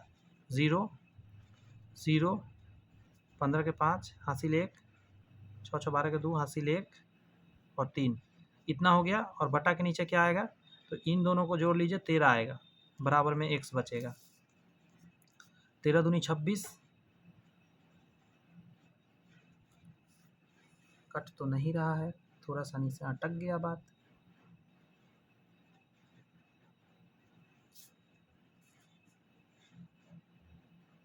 हाँ कट तो रहा है, 13 पच्चे 65 आ तो गया आंसर। 13 दूनी 26 और 4 2 6, हाँ 13 पच्चे 65 कट तो गया, आ गया 2500। देखिए आंसर सी हो गया। जाइए ना पूरा यूट्यूब छान मारिए, मैं कहता हूँ ना ये इसके लिए एगो बड़का को फार्मूला दिया जाएगा आपको, कहा जाएगा फार्मूला याद करो, फार्मूला याद होगा तब जाके बनेगा, क्योंकि ऐसा कुछ हम करते ही नहीं है, हमारा अलग दुनिया चलता है, एक अलग तरीका हम ईजाद किए हुए हैं। अमाउंट बराबर अमाउंट सबसे टफ क्वेश्चन था अभी तक का जो भी था उसमें से। किस्त वाला इसमें कितना क्वेश्चन मिल गया हमको, 1 2 3 4 5 क्वेश्चन हम लोग को किस्त वाला मिला। एग्जाम में 5 गो नहीं रहेगा, 1 से 2 रहेगा। कार्तीय तल में स्थित बिंदु इतना में कोटि का मान क्या होगा, तो एक होता है, ऐसे करिए, ये होता है भुज और ये कोटि, तो कोटि का मान इधर वाला 5 हो जाएगा आंसर। बिंदु इतना के किस पद में स्थित है, तो दोनों प्लस में प्रथम पद में होता है। ए में होता है प्लस प्लस, ए में होता है माइनस प्लस, इसमें होता है माइनस माइनस, इसमें होता है प्लस माइनस। यहाँ 2 बिंदु इतना इतना की तल है तो उसके बीच की दूरी क्या होता है, तो root under x2 minus x1 का whole square plus y2 minus y1 का whole square. B number answer होगा। इधर फार्मूला पूछ दिया आपसे कि फार्मूला आपको याद है कि नहीं। यदि बिंदु इतना इतना और इतना द्वारा बनाए गए ए का केंद्रक इतना है तो x और y निकालिए। केंद्रक है ना, तो केंद्रक जब भी देगा तो पहला पहला वाला को जोड़िएगा, मतलब 7 और प्लस x और प्लस 9 बटा में 3 डालिएगा, इसके बराबर में इधर पहला वाला डाल दीजिएगा, ये x का हो गया। y का निकालते समय y प्लस माइनस 6 और प्लस 10 बटा के नीचे 3 और बराबर में क्या डाल दीजिएगा, 3 3 3 9 हो जाएगा। इधर यहाँ से 4 आएगा, 4 जाके 9 में से घटेगा तो y बराबर 5 मिलेगा। यहाँ से क्षत्रिय 18 हो जाएगा, 9 जाके घटेगा 9 आएगा, 7 जाके घटेगा 2 आएगा, x बराबर 2 यानी 2,5 2,5 ऑप्शन नंबर ए में है। बिंदु इतना और इतना को मिलाने वाली रेखा का मध्य बिंदु क्या होगा? मध्य बिंदु के लिए क्या है, इन दोनों को जोड़िए, 2 से भाग दिए तो 6 2 8 में 2 से भाग देंगे -4, यहाँ पे और यहाँ पे, ये दोनों आंसर नहीं हो सकता। 8 में से 4 गया 4, उसको 2 से भाग दिया 2 आएगा, ऑप्शन नंबर बी आंसर हो गया। मतलब शुरू वाला को जोड़िए 2 से भाग, लास्ट वाला जोड़िए 2 से भाग। कह रहा है P इतना उस रेखाखंड को जो इतना और इतना को मिलाने से बनता है मध्य बिंदु है, तो B का मान। तो वही बात फिर करेंगे, इसका और इसका जोड़िएगा तो -2 आएगा, इसको 2 से भाग दीजिएगा, बराबर में आप लिखिएगा -1।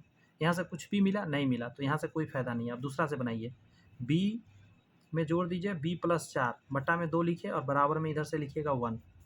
यहाँ 2B हो जाएगा, 2 हो जाएगा, 4 जाके घटेगा -2 बचेगा, B बराबर -1 आ जाएगा कट के। ऑप्शन नंबर सी आंसर हो गया। ठीक है। कह रहा है इतना इतना इतना से बने त्रिभुज का क्षेत्रफल क्या होगा? ये तो फार्मूला ही पूछ दिया आपसे। तो 1/2 होता है, x1 x2 x3 होगा। यहाँ 1 है तो यहाँ 2 3, यहाँ 2 है तो 3 1, यहाँ 3 है तो यहाँ 1 2। अब कैसे जाने यहाँ 1 होगा? तो यहाँ देखिए 1 के बाद 2 आया तो यहाँ 2 हो गया, यहाँ 3 यूज हो गया तो यहाँ 1 यूज होगा और माइनस होता है। ऑप्शन नंबर ए ही फार्मूला है। बिंदु इतना इतना तथा इतना से बने त्रिभुज का क्षेत्रफल क्या होगा? त्रिभुज का क्षेत्रफल का मैं तरीका बता रखा हूँ। जैसे 3 8 लिखिएगा, इसके नीचे -4 और 2 लिखिएगा, इसके नीचे 5 और -1 लिखिएगा और ऊपर वाला रिपीट कर लीजिएगा 3 और 8। और त्रिभुज का क्षेत्रफल निकालने का तरीका है आपका 1/2 और मॉड के अंदर इसको गुना करके घटाइएगा। तो इसे 3 दूनी 6 और 8 चौक 32, तो 32 माइनस में आ जाएगा और घटाना है तो माइनस प्लस हो जाता है। 32 में 6 जुड़ेगा तो 38 हो जाएगा। अब यहाँ फिर से एक बार देखिए, बीच में फार्मूला मतलब प्लस होता है। यहाँ देखिए ये प्लस हो जाएगा 4 और माइनस 5 दूनी 10, तो -10 में से 4 जाएगा तो -6, तो यहाँ जाएगा -6 फिर प्लस। यहाँ देखिए 8 × 5 = 40, माइनस करेंगे 3 × 1 = 3, तो माइनस प्लस हो जाएगा 40 और 3 = 43। अब इसको जोड़ेंगे तो 38 में से ये चला जाएगा, 38 में से ये चला जाएगा 6 तो 32 आएगा। 32 जोड़िएगा तो कितना हो जाएगा? 75/2। ऑप्शन नंबर सी हो जाएगा।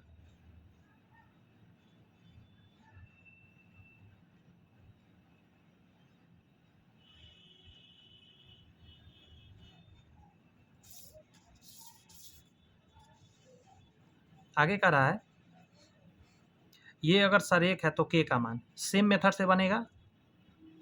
2 3 4k 6 - 3 और ऊपर वाला रिपीट कर लेंगे। सरेख के लिए क्या करेंगे? 0 बराबर 1/2 और वही मेथड लगाएंगे। 2k माइनस 4 × 12, 2k - 12 और फार्मूला का प्लस 4 × 12 माइनस में और 6 के घटेगा तो -12 और 6 के घटेगा, फार्मूला का प्लस। क्षत्रिय 18 और 3 दूनी 6, तो 18 में से 6 जुड़ जाएगा असल में, क्योंकि माइनस प्लस हो जाएगा। तो 18 में 6 जुड़ेगा तो 24 हो जाएगा। ये आके 0 हो जाएगा। 0 बराबर यहाँ देखते हैं 12 दूनी 24 और 24 तो बात खत्म हो जाएगा क्योंकि प्लस माइनस में आ गया। ये घट के ये तो फाइनली 0 आ रहा है, क्योंकि ये आएगा आपका -4 के, ये 0 हो जाएगा। ऑप्शन नंबर ए आंसर हो जाएगा 53 का। मेथड समझा? और नहीं तो जो फार्मूला भी आप देखे थे ये वाला, इस फार्मूला में वैल्यू डाल के भी आप बना सकते हैं, बट हम उसमें नहीं जाते क्योंकि उसमें इधर उधर एक भी गलती हो गया तो काम खराब। ये मेथड में गलती होने का संभावना न के बराबर है। अब 54 नंबर क्वेश्चन आपको कह रहा है रेखाखंड ए बी पर P एक बिंदु है, ताकि पिक्चर बना देता हूँ। ए बी पर एक बिंदु P है, तो यहाँ कह रहा है AP बटा BP बराबर 2/1। मतलब ये वैल्यू ज़्यादा है, ये वैल्यू कम है। ये रेशियो कितना आया? 2:1 में कटा हुआ है, सो कहना चाह रहा है। इसका x और y निकालना है। एक आपको दिया हुआ है 2, -3 और यहाँ दिया हुआ है 2, 3 और कह रहा है ये निर्देशांक निकालिए, लेकिन y निर्देशांक बराबर है सिर्फ y निकालना है। तो y निकालते समय कोई बात नहीं, y निकालते हैं, देखिए कैसे। y वाला यहाँ वैल्यू है, यहाँ वैल्यू है, इसका इससे गुना करेगा, 3 दूनी 6 प्लस इससे -3 बटा के नीचे दोनों जोड़कर ये आएगा 3/3 मतलब 1। ऑप्शन नंबर डी आंसर हो जाएगा 54 का। एक बिंदु से एक अन्य बिंदु तक एक सीधी रेखा खींची जा सकती है, इसे किस रूप में कहा जाता है? एक बिंदु से किसी एक बिंदु के बीच में एक सीधी रेखा खींच सकते हैं, ये क्या है? एक अभिगृहित है, एक अभिधारणा है, एक परिभाषा है, एक प्रमाण है। तो इसको क्या बोलते हैं? एक अभिधारणा है। बात समझे? यह एक क्या है? अभिधारणा है कि ऐसा होता है, ऐसा कर सकते हैं, इसमें प्रूफ करने की जरूरत नहीं है। 180 से अधिक और 360 से कम वाले कोण को x को दर्शाया जाएगा, तो x बीच में होगा, 180 से अधिक और 360 से कम। ऑप्शन नंबर ए हो जाएगा 56 के लिए। इतना और इतना के दो, गौर से सुनिएगा, समबाहु, दो समबाहु त्रिभुज इस प्रकार है कि डी BC का मध्य बिंदु है।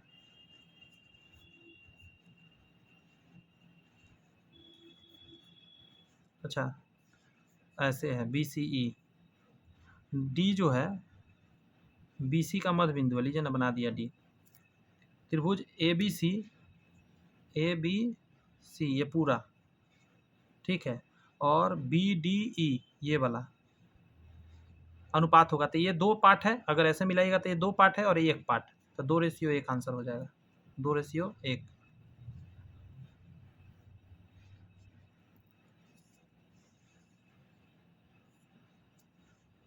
दिए गए ABC के समरूप त्रिभुज की रचना के लिए जिसकी भुजा ABC की संगत भुजाओं का इतना हो। बहुत आसान क्वेश्चन है, स्टार लगा देता हूँ। देखिए एक लाइन लीजिएगा, अब एक त्रिभुज मान के चलिए ऊपर है, अब ABC है, कह रहा है ये कि एक संगत त्रिभुज बनाना है तो एक नीचे लाइन खींचना पड़ेगा, वही बात यहाँ कह रहा है। और आपको नया वाला जो है ना 5/9 करना है, 5/9 समझ रहे हैं? ये अगर 9 पार्ट है तो नया जो बनेगा वो 5 ही पार्ट होगा यहाँ पे। तो इस पर कितना लाइन लेना पड़ेगा से पूछ रहा है। तो कह रहा है पहले एक किरण BX लेना होगा, यहाँ x, अच्छा यहाँ A करना होगा, यहाँ B करना होगा। कह रहा है त्रिभुज ABC के समरूप त्रिभुज रचना के लिए किसी त्रिभुज ABC की संगत भुजा 5/9 हो, पहले एक किरण BX इस प्रकार खींचे कि CBX, यहाँ पे ये हो जाएगा, यहाँ C हो जाएगा, CBX, ठीक है। ये जो है न्यून कोण हो जाएगा, और x जो है BX के सापेक्ष A के विपरीत दिशा में, A के विपरीत दिशा में x हो गया। फिर BX का समान दूरी से B1 B2 B3 ज्ञात कीजिए, और अगला चरण जुड़ना है। अगला कैसे जोड़िएगा? तो बहुत आसान है, B5 से ना इसको जोड़िएगा C को, B5 से C को, C आंसर हो जाएगा। नहीं तो एक तरीका ये है, B5 से C को जोड़ेंगे तो फिर गड़बड़ा जाएगा, इसको इससे जोड़ना होगा, तभी तो अगला ये इससे जुड़ेगा, समझे? हमको माफी चाहते ही गलत मैंने बोल दिया, यहाँ पे आएगा लास्ट में, इस पे काटेंगे ना B1 B2 B3 ऐसे करके, तो लास्ट में आएगा B9, तो B9 को C से जोड़ना है, और जो एंगल यहाँ बनता है वही एंगल से यहाँ खींचेंगे तो ये बन जाएगा, और फिर ये एंगल से यहाँ खींचेंगे तो ये ऐसे बन जाएगा, तो एक ट्रायंगल छोटा वाला बन जाएगा। यदि किसी त्रिभुज के कोण इतना के अनुपात में तो त्रिभुज के 3 कोण ज्ञात करिए। बड़ा आसान है, इसका ये तरीका है, देखिए इससे इसको काटिए, कट रहा है, इससे ये कट रहा है, नहीं कट रहा है तो ये नहीं होगा, इससे ये कट रहा है, इससे ये कट रहा है, इससे ये कट रहा है, तो ये हो सकता है। जोड़ लीजिए, 180 होना चाहिए, 8 6 14 4 80, यही आंसर हो गया। यदि किसी त्रिभुज की एक भुजा बढ़ाई जाए तो बहिष्कोण अभिमुख अंतःकोणों के योग के बराबर होगा। अगर किसी त्रिभुज में अगर आप कोई बढ़ाते हैं तो ये जो बाहर वाला होता है इसका इसका योग के बराबर होता है। अगला क्वेश्चन बहुत आसान है, नीचे पूछ रहा है एक x का मान, तो ये 90 है तो ये दोनों का जोड़ भी 90 होगा, तो 3 2 5x, 5x का मान 90 हो जाएगा, कितना बार में कटेगा? 18 25 90, 18 आंसर हो जाएगा। अगला क्वेश्चन है, ये दोनों सिमिलर है और PQ LM जो है, PQ यहाँ देखिए, PQ यहाँ है और LM यहाँ है, ये अनुपात में है, तो इतना इतना का एरिया, तो स्क्वायर कर दीजिए, आंसर आ जाएगा। तो 289 और 625, ऑप्शन नंबर डी। किसी वृत्त को अधिकतम डैश समांतर स्पर्श रेखाएं हो सकती है, समझिएगा, किसी वृत्त का अधिकतम डैश समांतर स्पर्श रेखा तो 2 हो सकता है, एक ऊपर एक ऊपर, इससे ज़्यादा समांतर रेखाएं नहीं खींची जा सकती है। हाँ, अलग डायरेक्शन में खींच सकते हैं, वो अलग बात है, बट एक साथ कितना समांतर हो सकता है? 2, अधिक से अधिक।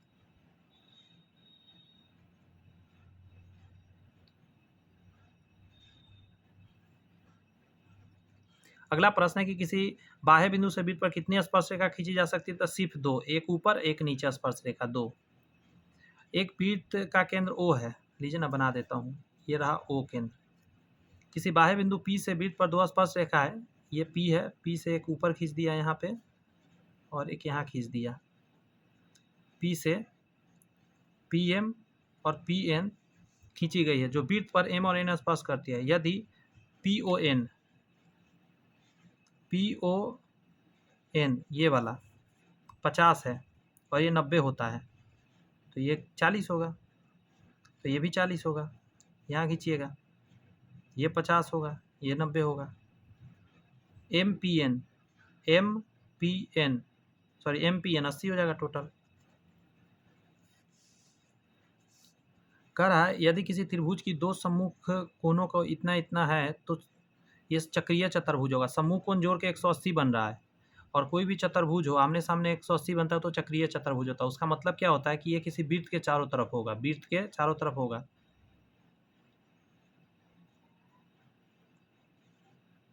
नहीं मापी जाते ऐसा, चक्रीय चतुर्भुज ऐसे होता है, अंदर में वृत्त, उसका चारों कोना वृत्त पर होगा, से कहने का मतलब।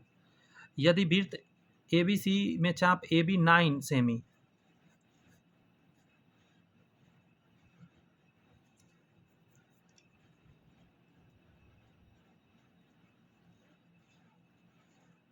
ABC यहाँ का रहा है, AB जो है चाप 9 सेमी और CD जो है, अच्छा AB CD कहाँ पे है, कहीं भी हो सकता है, रुझे। यदि वृत्त ABC में चाप AB A और B 9 सेमी का है, चाप CD 4.5, ठीक है। AOB ये O होगा, AOB 80 डिग्री है। अच्छा गलती बना रखा हूँ, बहुत बड़ा बना रखा हूँ मैं। तो COD बताइए, C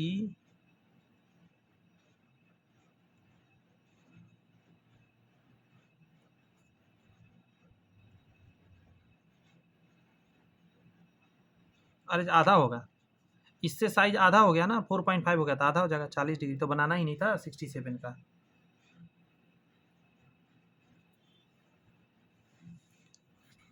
एक सेमी कितने मिलीमीटर के बराबर होता है? 1 सेंटीमीटर कितने? 10 मिलीमीटर के बराबर होता है। 1 सेंटीमीटर में 10 मिलीमीटर होता है। एक घनाभ में समान फलकों के डैश जोड़े होते हैं, तो 3 जोड़े होते हैं घनाभ के अंदर। आप जिस रूम में हैं आप उसमें देखिए, आपके जो सामने वाला फेस होगा जस्ट उसके पीछे वाला फेस के बराबर होगा, आपके राइट वाला लेफ्ट के बराबर होगा और ऊपर वाला नीचे के बराबर होगा। 3 जोड़ी ऐसा फेस होता है जो आपस में बराबर होता है।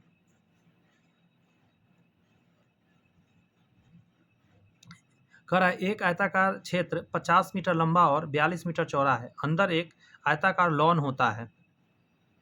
यह एक समान चौड़ाई के बजरी पथ से घिरा हुआ है। यदि पथ की चौड़ाई 6 मीटर है तो पथ का क्षेत्रफल कितना है? बहुत आसान है, ये रहा, ये रहा, ये है 50, ये है 42 और 6 मीटर का, तो 12 इसमें से कम करेंगे, 12 इसमें से, तो यहाँ से 30 हो जाएगा, इसमें 12 कम करेंगे तो कितना? 38 हो जाएगा।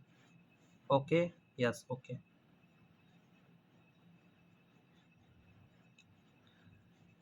क्षेत्रफल निकालने के लिए इन दोनों का गुणा करिएगा। 0, 5 दूनी 10 के 0, 5 चौका 20 और 1 21, इसमें से घटा दीजिएगा इन दोनों का गुणा करके। 0, 8 3 24 हासिल 2, 3 3 9 और 2 11, 0 6 9 960। ऑप्शन नंबर डी आंसर हो जाएगा 70 का।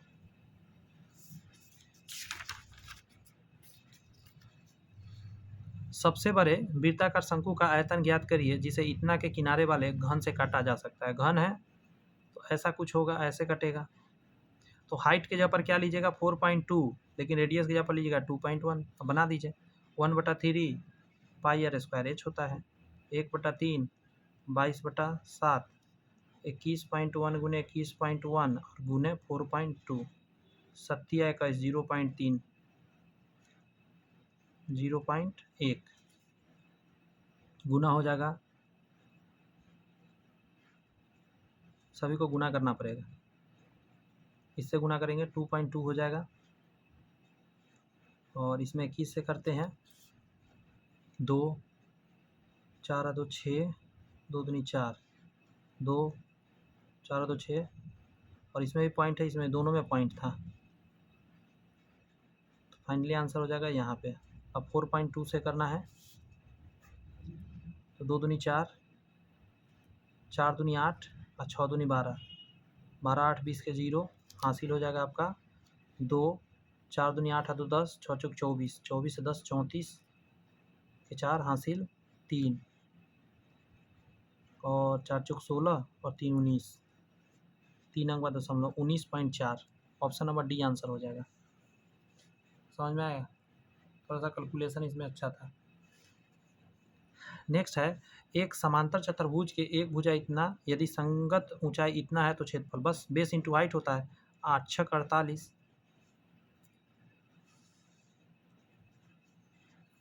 अगला है एक लंबवृत्तीय बेलन का आयतन इतना है। बेलन का आयतन इतना है, बेलन समझते हैं मतलब पाई आर स्क्वायर एच। ये है आपका दिया हुआ 345, इसको आप 22/7 कह सकते हैं। फिर एक लंबवृत्तीय शंकु का आयतन जिसके आधार का त्रिज्या और ऊंचाई बेलना, बस कुछ नहीं करना है 1/3 करना है, क्योंकि जब बेलन का करिएगा तो 1/3 हो जाएगा। तो ये 3 से भाग दीजिए, 3 × 3 15 × 45 115 आंसर आ जाएगा। एक सिलेंडर और एक समान आधार त्रिज्या ऊंचाई शंकु का बेलन के आयतन का शंकु के आयतन के अनुपात क्या होगा? तो बेलन का है और शंकु का तो 1:3 हो जाएगा। नहीं, बेलन का ऊपर लिखाएगा पाई आर स्क्वायर एच, शंकु का 1/3 पाई आर स्क्वायर एच। इससे ये गया 3 ऊपर चला जाएगा 3:1 3:1 हो जाएगा 74 के लिए।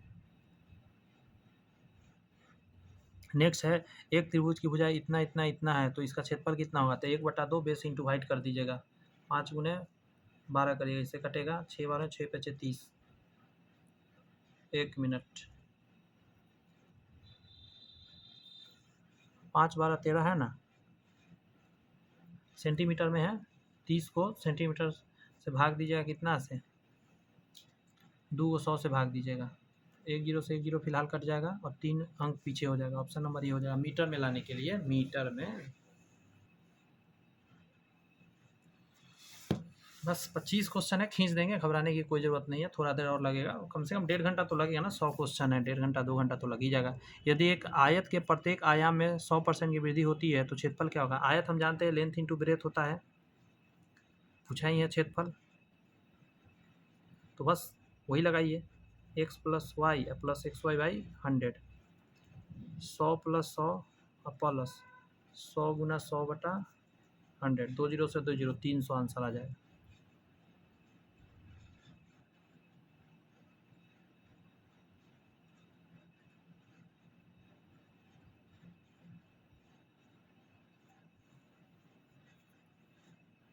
लिखने का तरीका क्वेश्चन में थोड़ा सा गलती है, 300% बढ़ जा रहा है, तो पहले 1 रहा होगा। बात को समझ में आ रहा है? यदि वृद्धि करा गया है, पहले 1 रहा होगा तो अब उसमें पहले मान के चलिए 100 रहा होगा, तो अब कितना बढ़ गया? 300 उसमें बढ़ा दिया गया, टोटल 400 हो गया। तो कितना गुना हो गया? 100 से 4 गुना हो गया, 4 आंसर जाएगा। ये क्वेश्चन में कुछ त्रुटि है, लेकिन यहाँ लिखना चाहिए था कितना गुना हो जाती है। एक त्रिभुज का आधार इतना डेकामीटर है और उसकी ऊंचाई इतना डेकामीटर है। दुगने क्षेत्रफल वाले एक अन्य त्रिभुज की ऊंचाई ज्ञात करें जिसका आधार इतना है। इसका क्षेत्रफल निकलेगा 1/2 15 × 12 6 बार में 15 6 का 90, दुगना मतलब 180 हो जाएगा।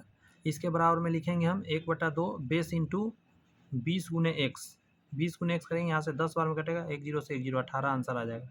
Option number B. 78 कह रहा है आपके सामने कि लंबाई l और चौड़ाई b वाले समांतर चतुर्भुज का क्षेत्रफल क्या होगा? एल बी होगा, बेस इंटू मतलब ए बी होता है, एल × बी। कह रहा है 1 लीटर कितने घन सेंटीमीटर के बराबर होता है? 1000 घन सेंटीमीटर के बराबर होता है। ऑप्शन नंबर सी आंसर हो जाएगा 79 का। एक समांतर चतुर्भुज का क्षेत्रफल इतना है और उसका ऊंचाई इतना है, तो उसी आधार पर खड़े समान क्षेत्र के आयत का परिमाप है।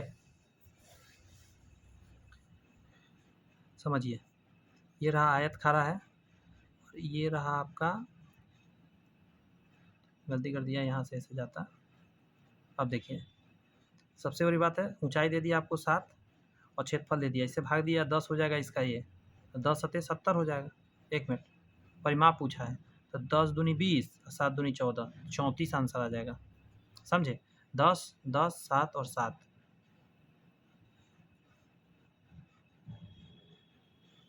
यदि इतना इतना इतना का मान इतना है तो x का मान बहुत आसान है, सभी को जोड़िए, 15 और 10, 25 प्लस x, 25 प्लस x बटा के नीचे आना चाहिए था, 4 आइटम है तो 4, जो कि इधर गुना करके 100 कर देगा, ये जाके घटेगा 75 आ जाएगा आपको। अगला है, आरोही क्रम में सजे इतना का माध्यक इतना है, तो कुछ नहीं करना है, बीच वाला दोनों को जोड़ दीजिए, 3 इधर से हटेगा, 3 इधर से हटेगा, तो इन दोनों को जोड़ के 2 से भाग, यानी 2x प्लस 2/2 बराबर में आ जाएगा 10, 2 से कट गया, तो x बराबर यहाँ 1 आ जाएगा, 1 जाके घटेगा तो 9 आ जाएगा, आंसर हो जाएगा ए नंबर 82 का। आप देख रहे हो कितना फास्ट मतलब कैलकुलेशन करने का कोशिश हम करते रहते हैं, ताकि आपको माइंड में आए कुछ बात।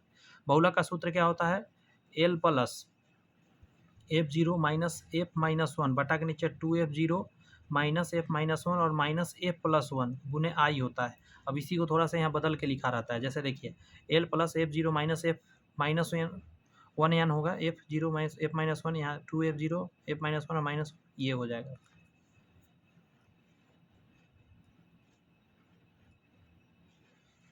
ये सब फार्मूला बहुलक का याद रखिएगा।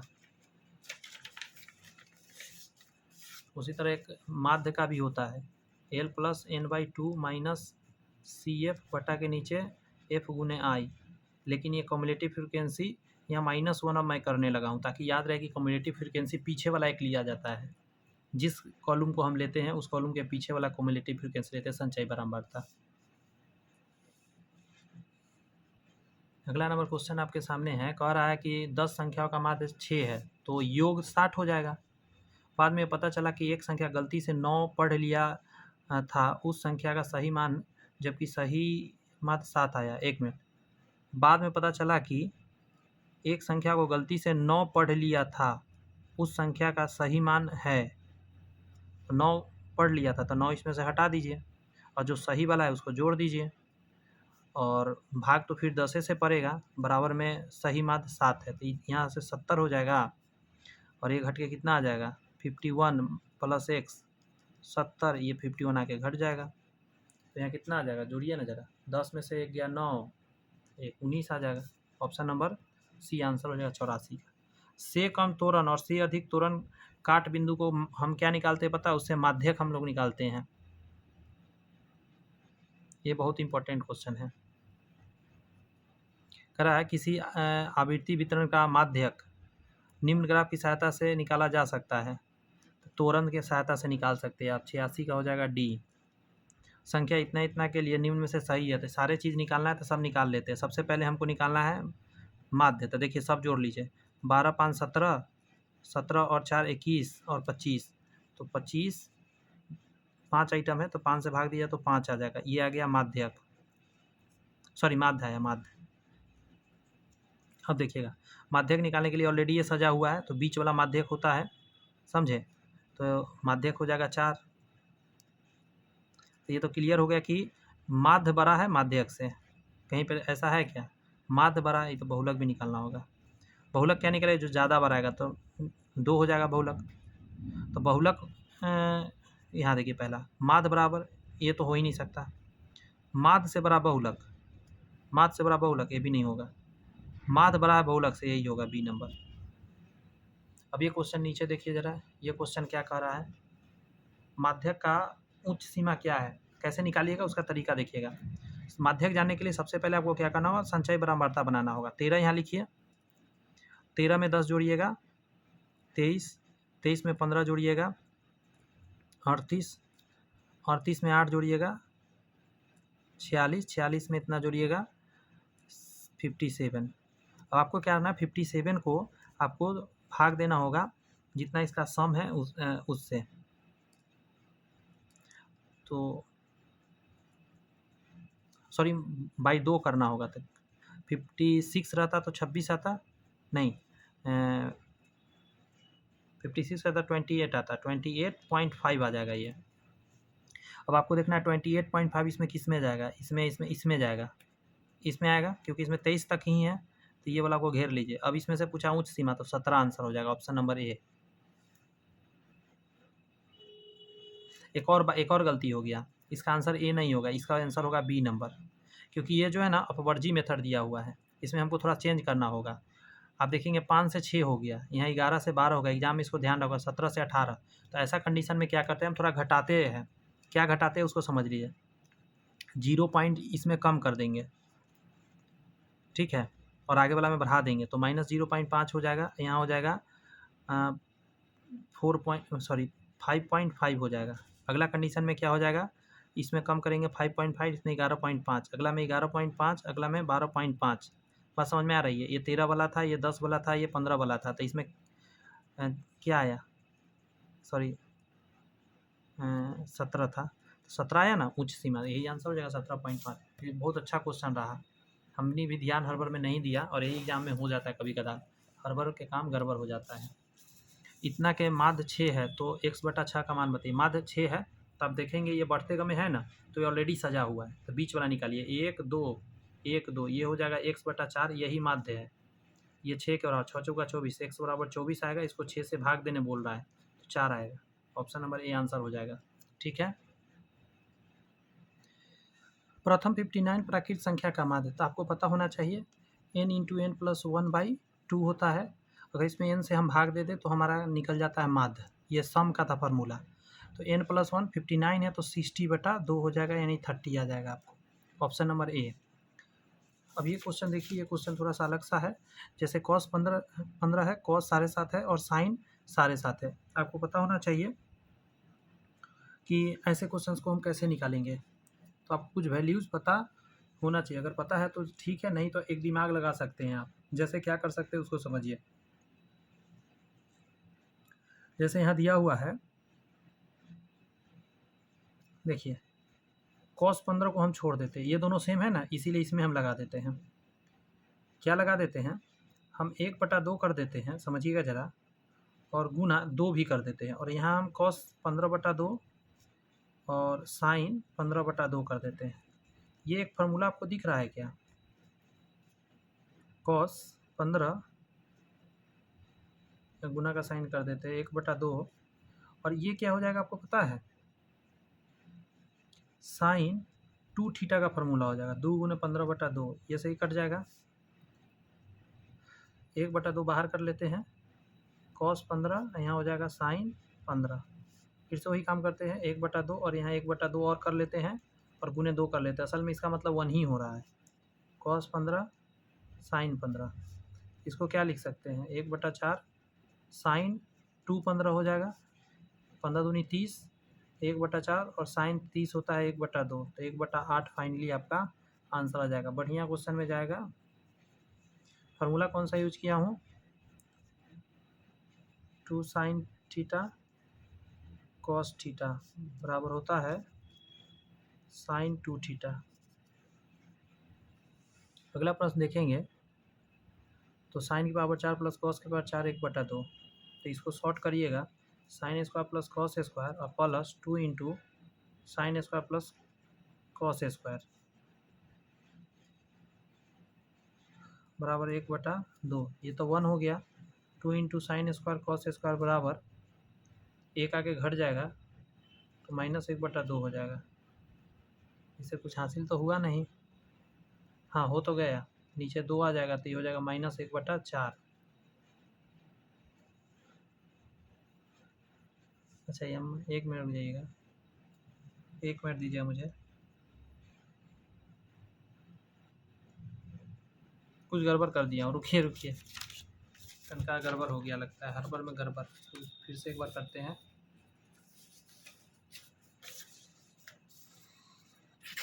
फिर से एक बार करते हैं। हम ऐसा कर सकते हैं कि हमको यहाँ तो पावर 4 चाहिए, तो ऐसा हम करते हैं, sign square plus cos square minus 2 sine square cos square बराबर 1/2,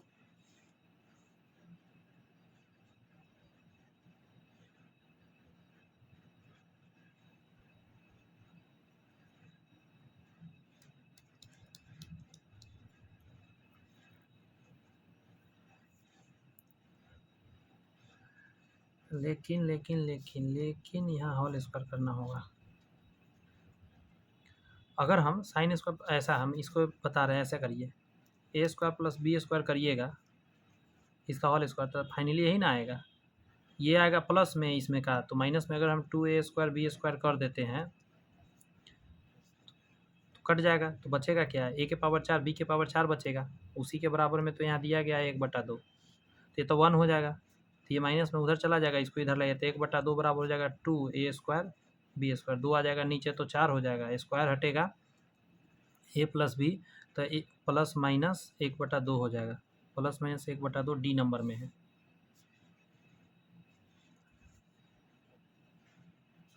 नेक्स्ट है, यदि sine theta plus cos theta वाला √2 कॉस 90 माइनस थीटा, तो कॉट थीटा का मान बताइए। तो कुछ नहीं करिए, ऐसा क्वेश्चन को ना आप कॉस को इधर भेज दीजिए, समझे, या इधर भी ला सकते हैं, जैसे साइन थीटा है प्लस कॉस थीटा है बराबर √2, इसको लिख सकते हैं 90 माइनस थीटा साइन थीटा, तो ये साइन थीटा हो जाएगा, तो इसको इधर ले आइए, कॉस थीटा बराबर साइन थीटा कॉमन ले लेंगे तो यहाँ बचेगा √2 और -1 बचेगा। अब कॉट बनाना है ना, तो इसको नीचे ले आइए, तो साइन बटा कॉस बटा साइन कॉट हो गया, यही हो गया √2 - 1, ऑप्शन नंबर ए। अगला है साइन स्क्वायर 19, तो ये कॉस स्क्वायर 29 आ जाएगा, तो ये 1 हो जाएगा फाइनली। यदि x बराबर r sine theta cos alpha, y बराबर r sine theta sine alpha और z बराबर r कॉस थीटा, तो क्या हो सकता है, तो यहाँ स्क्वायर स्क्वायर है तो आप स्क्वायर कर सकते हैं, तो सबका स्क्वायर निकालिए, अगर x स्क्वायर निकालिएगा तो क्या हो जाएगा, r square sine square cos square plus y का करिएगा तो r स्क्वायर साइन स्क्वायर, अच्छा रुक जाइए, साइन स्क्वायर यहाँ थीटा है, कॉस स्क्वायर अल्फ़ा है, यहाँ r square sine square theta है और साइन स्क्वायर अल्फ़ा है और प्लस जेड स्क्वायर, ऐसे कैसे कर रहे हैं, ऐसे होगा कुछ हासिल,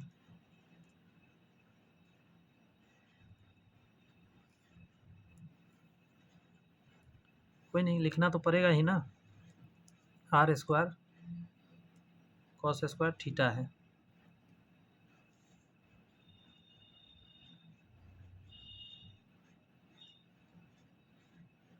इसमें से कॉमन है उसको लीजिए, r square sine square theta common हो जाएगा, यहाँ बचेगा cos square alpha plus sine square alpha इन दोनों में, अब प्लस यहाँ जो है उसको छोड़ दीजिए, r square cos square theta, ये तो 1 हो गया, अब इन दोनों में कॉमन ले लीजिए, r स्क्वायर कॉमन हो जाएगा तो sign square theta plus cos square theta, ये भी 1 हो जाएगा, तो फाइनली r स्क्वायर आ गया, तो इसके बराबर में r स्क्वायर, ये आंसर हो जाएगा ऑप्शन नंबर ए।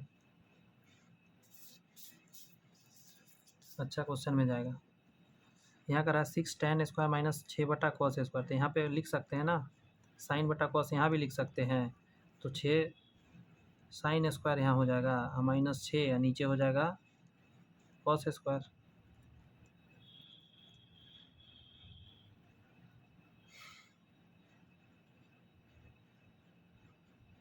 छः कॉमन ले लेंगे तो यहाँ कॉस स्क्वायर आएगा, कॉस स्क्वायर से कॉस स्क्वायर कट जाएगा, समझे कैसे हुआ, 6 कॉमन लेंगे तो साइन स्क्वायर -1 आएगा, साइन स्क्वायर -1 क्या होता है कॉस स्क्वायर, नीचे भी है कॉस स्क्वायर, तो कट जाएगा, 6 आ जाएगा answer.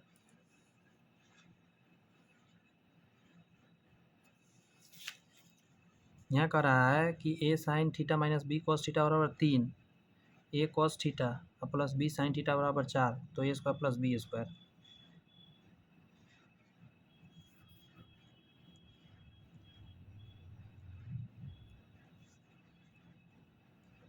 a sine theta minus B cos theta बराबर 3, a cos theta plus b sine theta बराबर 4। एक उपाय हो सकता है स्क्वायर करने वाला, बात समझे, स्क्वायर करके इसको जोड़ना या घटाना होगा, तो स्क्वायर करेगा तो a square sine square plus B square cos square और two A B sine cos बराबर 3/9 A square cos square B square sine square minus 2ab sine cos बराबर 4×16। सॉरी यहाँ प्लस है, ये तो कट जाएगा, यहाँ ए स्क्वायर बचेगा, यहाँ बी स्क्वायर बचेगा, क्योंकि साइन स्क्वायर कॉस स्क्वायर में से ए स्क्वायर कॉमन लीजिएगा और इसमें से बी स्क्वायर कॉमन लीजिए, ये 1 हो जाएगा, बराबर में 16×9 = 25 हो जाएगा। तो ए स्क्वायर प्लस बी स्क्वायर बराबर आ जाएगा 25। ऑप्शन नंबर सी आंसर हो गया। 2 tan 30, tan 30 कितना होता है 1/√3, 1 प्लस 1/√3 का होल स्क्वायर 2/√3 और यहाँ हो जाएगा आपका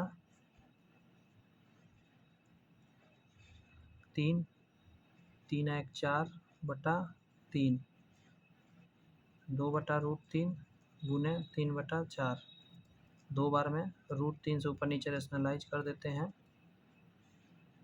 3 से ये कट जाएगा तो √3/2, तो 3/2 कितना साइन 60 के बराबर होता है। ए नंबर आंसर हो जाएगा। अगला है आपका a + b = 60, तो साइन ए कॉस बी है तो ये 1 हो जाएगा, कॉस ए साइन बी है 1 हो जाएगा, तो 1 1 2 हो जाएगा फाइनली आंसर। लेकिन कुछ गड़बड़ हो रहा है क्या, रुक जाइएगा ज़रा।